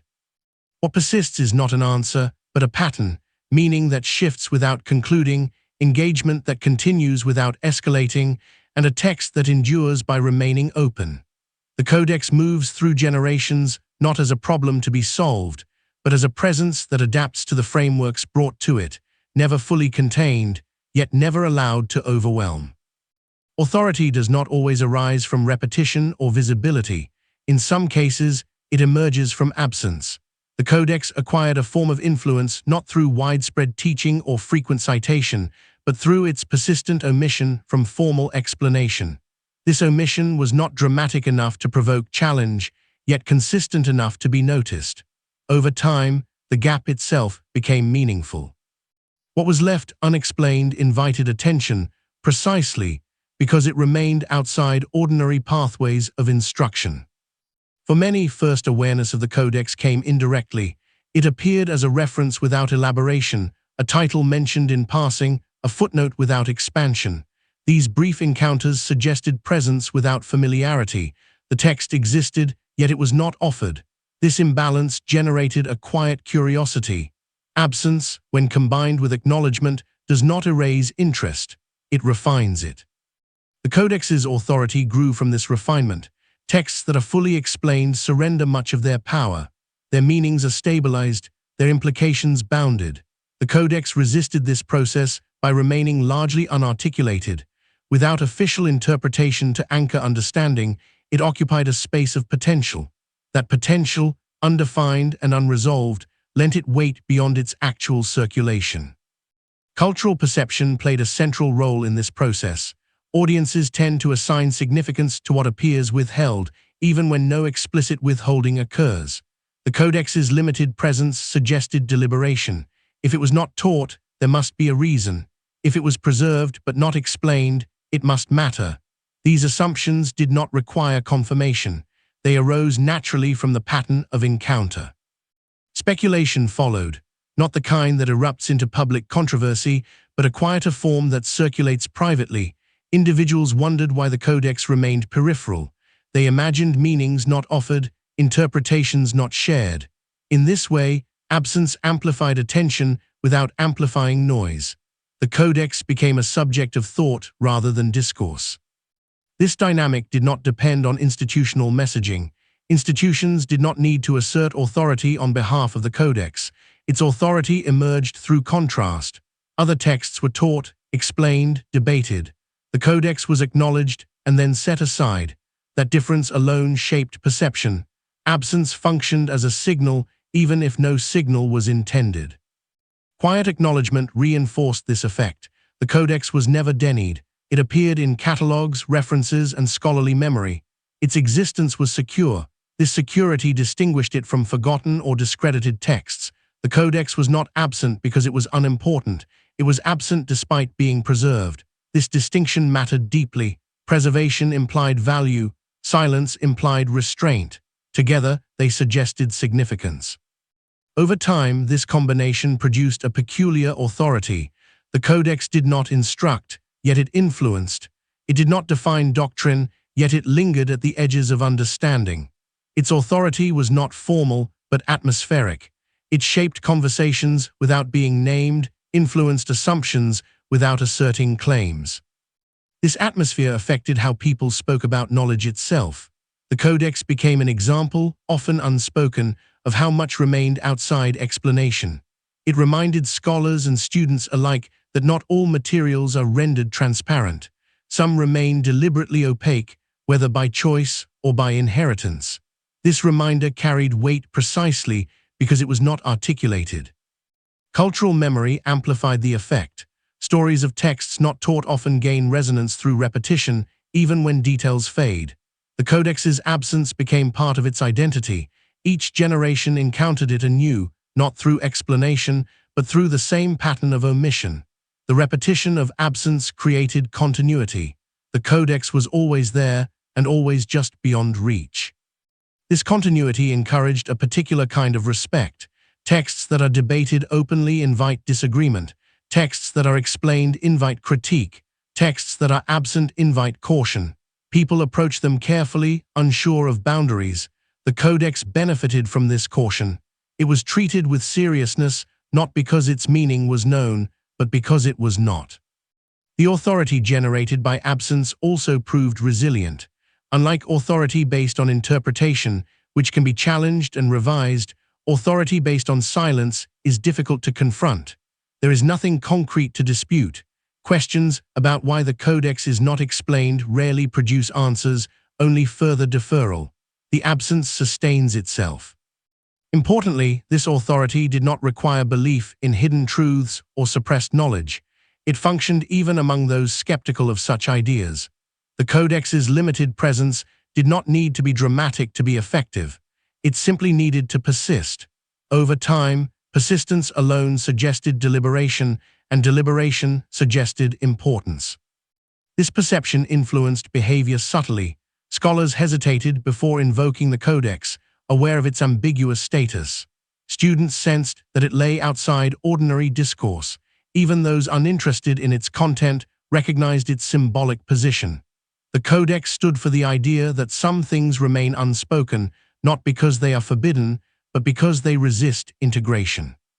The distinction between absence and erasure is crucial here. The Codex was never erased. Erasure invites recovery. Absence invites speculation. The Codex occupied the latter space.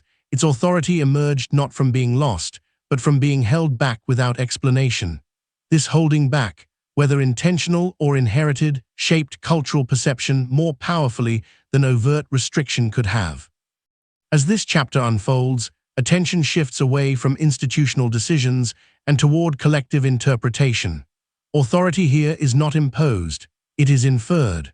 The Codex's silence speaks not through content, but through pattern. It demonstrates how what is not explained can exert influence simply by remaining present yet unarticulated. The Codex did not need to speak loudly to be heard. Its quiet acknowledgement, paired with persistent absence, allowed it to occupy a distinctive place in cultural imagination. It became a marker of limits, a reminder of boundaries that exist without being drawn. In this way, absence itself became a form of authority, not commanding, not instructive, but suggestive. The Codex remained influential precisely because it was not clarified, its meaning hovering just beyond articulation, shaping perception through silence rather than speech. As this authority settled into cultural awareness, it began to function independently of any particular belief about the Codex's content. People did not need to know what the text contained to feel its weight. The pattern of encounter was sufficient. A text that is preserved, acknowledged, and yet rarely explained acquires a presence that is difficult to define but easy to sense. Its authority emerges from familiarity without intimacy, from recognition without understanding. This presence influenced how audiences interpreted other silences as well. Once a community becomes accustomed to the idea that some materials remain unexplained, silence itself acquires legitimacy. The Codex served as a reference point, even when unnamed, for the notion that knowledge has edges. Those edges did not have to be defended. They were simply there, shaping expectations about what could be known publicly and what would remain peripheral. Speculation around the Codex took on a restrained character. It did not escalate into rumor or myth, precisely because the text was never framed as hidden. It was known to exist, known to be preserved, and known to be complex. These qualities discouraged dramatic interpretation. Speculation remained thoughtful, often tentative, shaped by awareness of uncertainty rather than by claims of discovery. The Codex's authority lay in this restraint. It invited consideration without encouraging assertion. Cultural perception also distinguished the Codex from texts that were openly controversial. Controversial texts attract debate, which clarifies positions and over time reduces uncertainty. The Codex avoided this cycle. Its absence from teaching meant it did not enter the arena where positions are sharpened. Without debate, meanings did not crystallize. The text remained open, and openness sustained its influence. This openness extended into how the Codex was referenced symbolically. It became shorthand for the idea that not everything of value is explained. When scholars spoke of the limits of interpretation or the boundaries of discourse, the Codex hovered implicitly nearby. It did not need to be named. Its existence was already part of shared awareness. Authority, in this sense, was diffuse, embedded in collective understanding rather than tied to explicit claims. The Codex's authority was also strengthened by its endurance. Absence that lasts briefly can be dismissed as oversight. Absence that persists across generations suggests intention or necessity. Even when no clear reason is offered, persistence invites respect. The Codex had been absent for so long that its absence felt earned. It was no longer questioned. It was accepted as part of the intellectual landscape. This acceptance influenced how new materials were perceived. Texts that appeared suddenly or demanded attention were evaluated against the Codex's quiet presence. Loudness became suspect, restraint became credible. The Codex did not dictate standards, but it modeled them indirectly. Its authority shaped taste, encouraging appreciation for complexity without resolution. Importantly, this authority did not compel agreement. Individuals remained free to hold varied views about the Codex's significance. What was shared was not belief, but posture. The appropriate response to the Codex was understood to be cautious interest rather than confident assertion. This shared posture maintained equilibrium. Authority here was not coercive, it was orienting. The absence of official explanation also protected the Codex from appropriation. Texts that are fully articulated are easily repurposed, their meanings adapted to new agendas. The Codex resisted this process. Without a settled interpretation, it could not be easily claimed. Its authority remained general rather than specific, influencing perception without serving particular arguments. Cultural narratives reinforced this generality. Stories about texts not taught often emphasize limits rather than content. The Codex became part of such narratives, representing the idea that some materials remain outside formal instruction for reasons that are complex and enduring. These narratives did not need details. Their power lay in suggestion.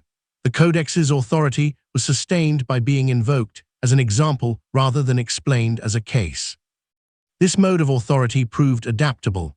As cultural contexts changed, the Codex's silence remained relevant. Different generations interpreted its absence differently, yet all recognized its significance. For some, it signaled caution, for others, depth. For still others, it represented continuity with a tradition that valued restraint. The authority of absence accommodated these variations without losing coherence. The Codex's quiet acknowledgement ensured that it did not fade into irrelevance. Forgotten texts lose authority because they lose recognition. The Codex remained recognized even as it remained unexplained. This balance was crucial. Authority requires presence, but not necessarily prominence. The Codex achieved presence through preservation and reference, while avoiding prominence through omission. Over time, this balance shaped expectations about explanation itself. Not everything needed to be clarified to be respected. Some things could remain open without diminishing their importance. The Codex exemplified this principle. Its authority rested on the acceptance of limits, on the recognition that understanding is not always complete. This acceptance influenced discourse beyond scholarship. In broader cultural imagination, the idea that some texts are preserved but not taught suggested a layered understanding of knowledge. There were levels of access, degrees of articulation. The Codex symbolized this layering. Its authority lay in representing the boundary between what is shared and what is held quietly. The durability of this authority is notable. It did not depend on enforcement or belief. It depended on pattern. The same pattern repeated across contexts and generations produced a stable perception. The Codex did not need advocates. Its absence spoke for it. As this chapter settles, the focus remains on perception rather than intention. Authority here is not something granted by institutions or claimed by texts. It is something that emerges from how absence and acknowledgement interact over time. The Codex demonstrates that silence, when consistent and contextualized by preservation, can shape understanding more powerfully than explanation. What remains is a text whose influence is felt without being traced, whose significance is inferred without being declared. In this quiet space, absence becomes not a lack, but a form of presence. The Codex endures as an authority of limits, reminding those who encounter it that what is not explained can still matter, and that silence, sustained and shared, can guide perception as surely as words. The Codex, when viewed from a distance, reveals less about itself than about those who have lived alongside it. Over long spans of time, reactions to the text have followed patterns that repeat with remarkable consistency. These patterns do not arise from the Codex's content alone, but from the institutional environments that encountered it. In observing how the text was handled, deferred, and quietly managed, one begins to see an outline of institutional psychology taking shape. Institutions that endure develop habits of attention. They learn which materials can be absorbed without strain and which require careful handling. This learning is rarely articulated. It emerges gradually, shaped by experience, precedent, and a deep concern for continuity. The Codex entered such environments not as an event, but as a presence. Over time, the way it was treated reflected an instinctive assessment of risk, not in the sense of danger, but in the sense of destabilization. Caution was the first visible response, not fear, not rejection, but measured distance.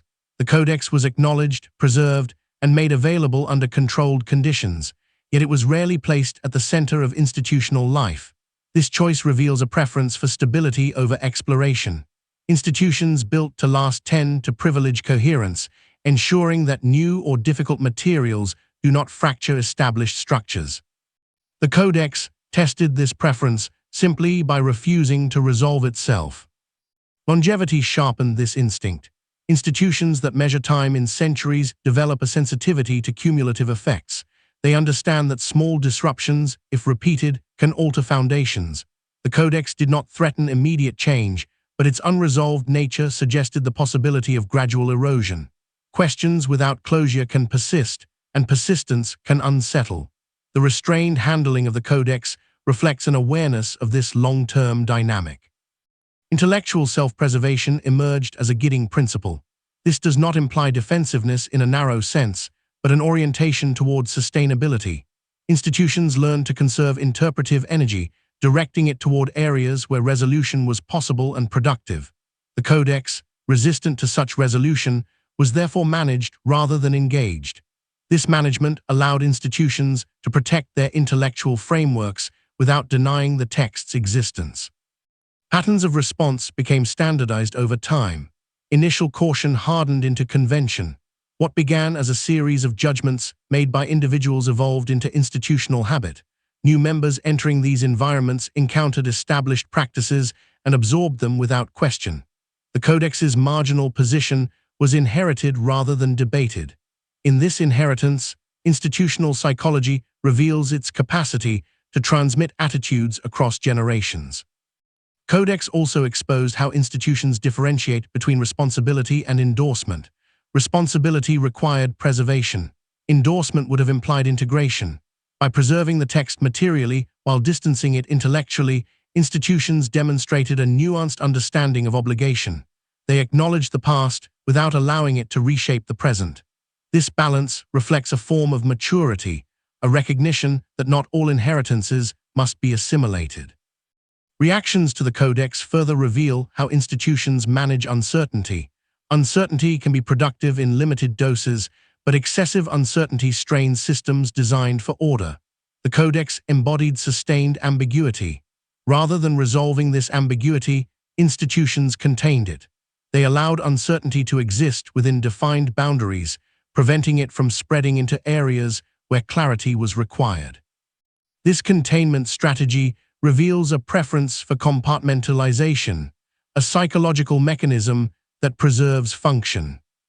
The Codex also highlights the role of patience in institutional life. Institutions that last do not rush to judgment. They wait, observe, and allow patterns to emerge. The Codex was given time, and time did not resolve it, yet time also did not eliminate it. The response was neither decisive action nor neglect, but ongoing accommodation. This patience reflects confidence in continuity, an assurance that unresolved elements can be held without immediate consequence. Institutional reactions to the Codex also illuminate how authority is maintained. Authority here is not asserted through control, but through steadiness. By responding consistently over long periods, institutions projected reliability. The Codex did not provoke shifts in policy or doctrine. Its presence was absorbed into routine. This absorption reinforced the sense that institutions remained in command of their intellectual environment, capable of accommodating complexity without disruption. The Codex functioned as a test of institutional boundaries. Each generation encountered the same challenge: how to live with a text that could not be easily integrated. The repeated choice of restraint indicates a shared understanding of limits. Institutions recognized that expansion without consolidation weakens structure. The Codex, by resisting consolidation, revealed where expansion would be curtailed. Importantly, these reactions were not driven by uniform belief about the Codex's significance.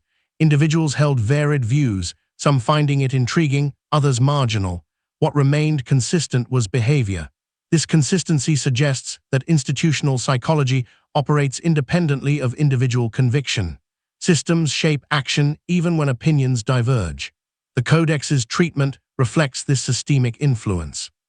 The mirror the Codex provides is therefore indirect. It shows how institutions think about themselves. It reveals priorities: continuity over novelty, containment over exploration, patience over urgency. It also reveals anxieties, not dramatic ones, but quiet concerns about coherence and durability.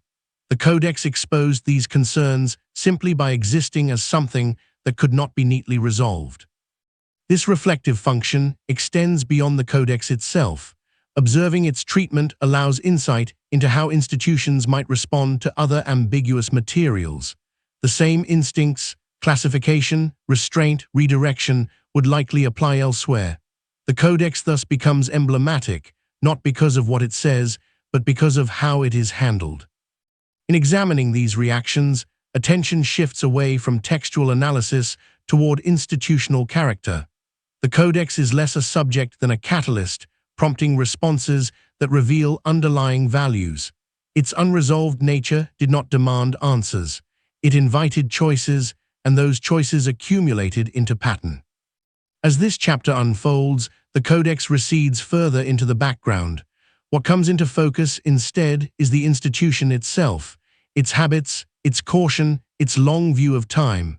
The Codex reflects these qualities back, quietly, without commentary. Here the mirror does not flatter or accuse, it simply reflects. Through the Codex, one can observe how institutions preserve themselves intellectually, managing complexity not through confrontation, but through careful accommodation.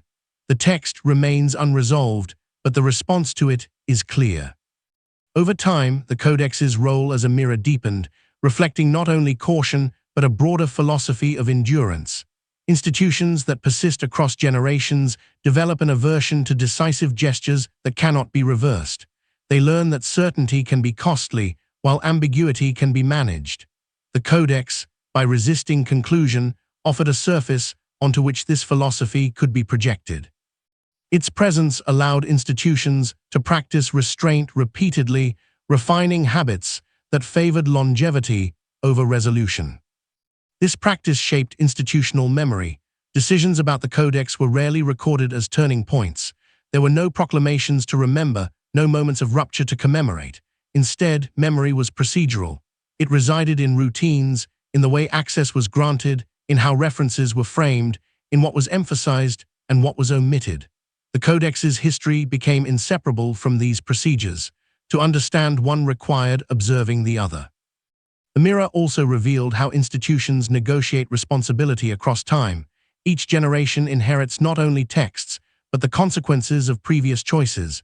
Revisiting the Codex would have required revisiting those consequences. The reluctance to do so suggests a preference for continuity over reassessment. This is not inertia alone, but a calculated patience. Institutions understand that reopening questions can destabilize settled arrangements. The Codex remained a reminder of questions left deliberately untouched. Self-preservation manifested in subtle prioritization. Intellectual energy was directed toward projects that reinforced coherence and offered closure. Ambiguous materials were acknowledged but sidelined. This distribution of attention preserved institutional focus. The Codex's marginality thus reveals how priorities are set, not through explicit exclusion, but through allocation of time, resources, and recognition. The mirror further exposes how institutions relate to authority. Authority is sustained by predictability. Sudden reinterpretations or reversals undermine confidence. By maintaining a consistent stance toward the Codex, preserve, acknowledge, contain, institutions reinforce their image as steady custodians of knowledge. The Codex tested this steadiness, and the response demonstrated an ability to absorb challenge without altering course. This steadiness also depended on a shared understanding of limits. Institutions recognized that not all materials can be harmonized without loss. Rather than forcing integration, they allowed dissonance to exist at the margins. The Codex occupied this marginal space, serving as a controlled site where unresolved elements could reside without threatening the whole.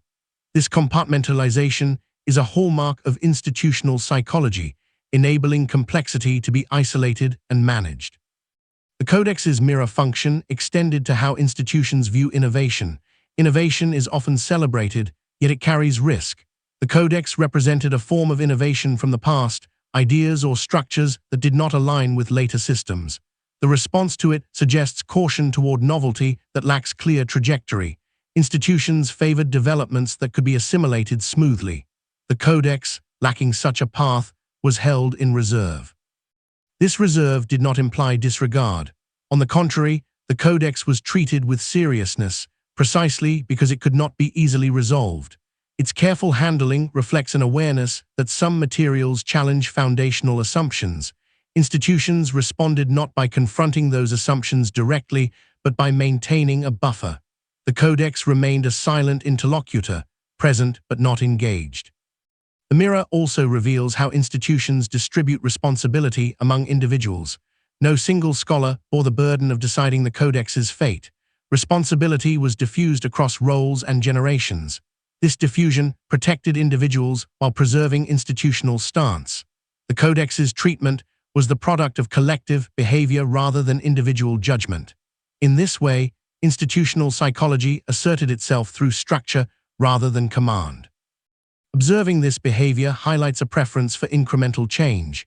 Institutions are capable of adaptation, but they prefer it to be slow and cumulative. The Codex did not trigger such adaptation because it did not demand immediate response. Its challenge was ongoing but low in intensity. Institutions responded with ongoing accommodation rather than transformation.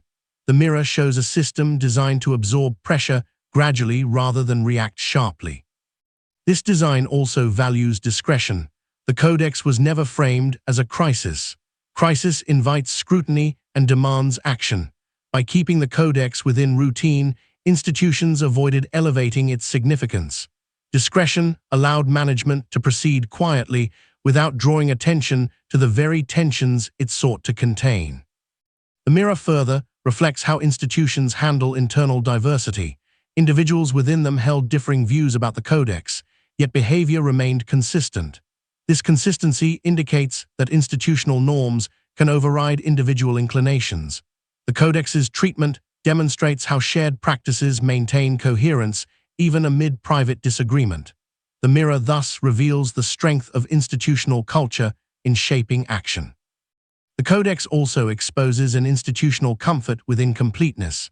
Completion suggests finality, which can limit future flexibility. By leaving the Codex unresolved, institutions preserved room for adjustment. Should circumstances change, the Codex could be reapproached. Its containment was reversible. This reversibility is a form of self-preservation, ensuring that options remain open. In reflecting these qualities, the Codex becomes less an object of concern and more a diagnostic tool. Its presence allows observation of how institutions balance care with caution, openness with control. The mirror shows an organization attentive to its own endurance, managing complexity through patience and structure rather than confrontation. As this part settles, the Codex recedes almost entirely. What remains in focus is the institutional self-image it has helped maintain, stable, measured, and deliberate. The Codex did not reshape doctrine or practice, yet it shaped how institutions understand their own capacities and limits. The mirror does not provide answers about the text. It offers insight into how institutions survive. Through the Codex, one can see a system that values continuity over resolution, that prefers accommodation to assimilation, and that manages uncertainty by holding it at a distance.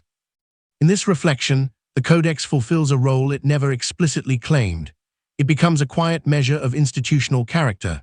Its unresolved state persists, not as a problem to be solved, but as a condition to be lived with.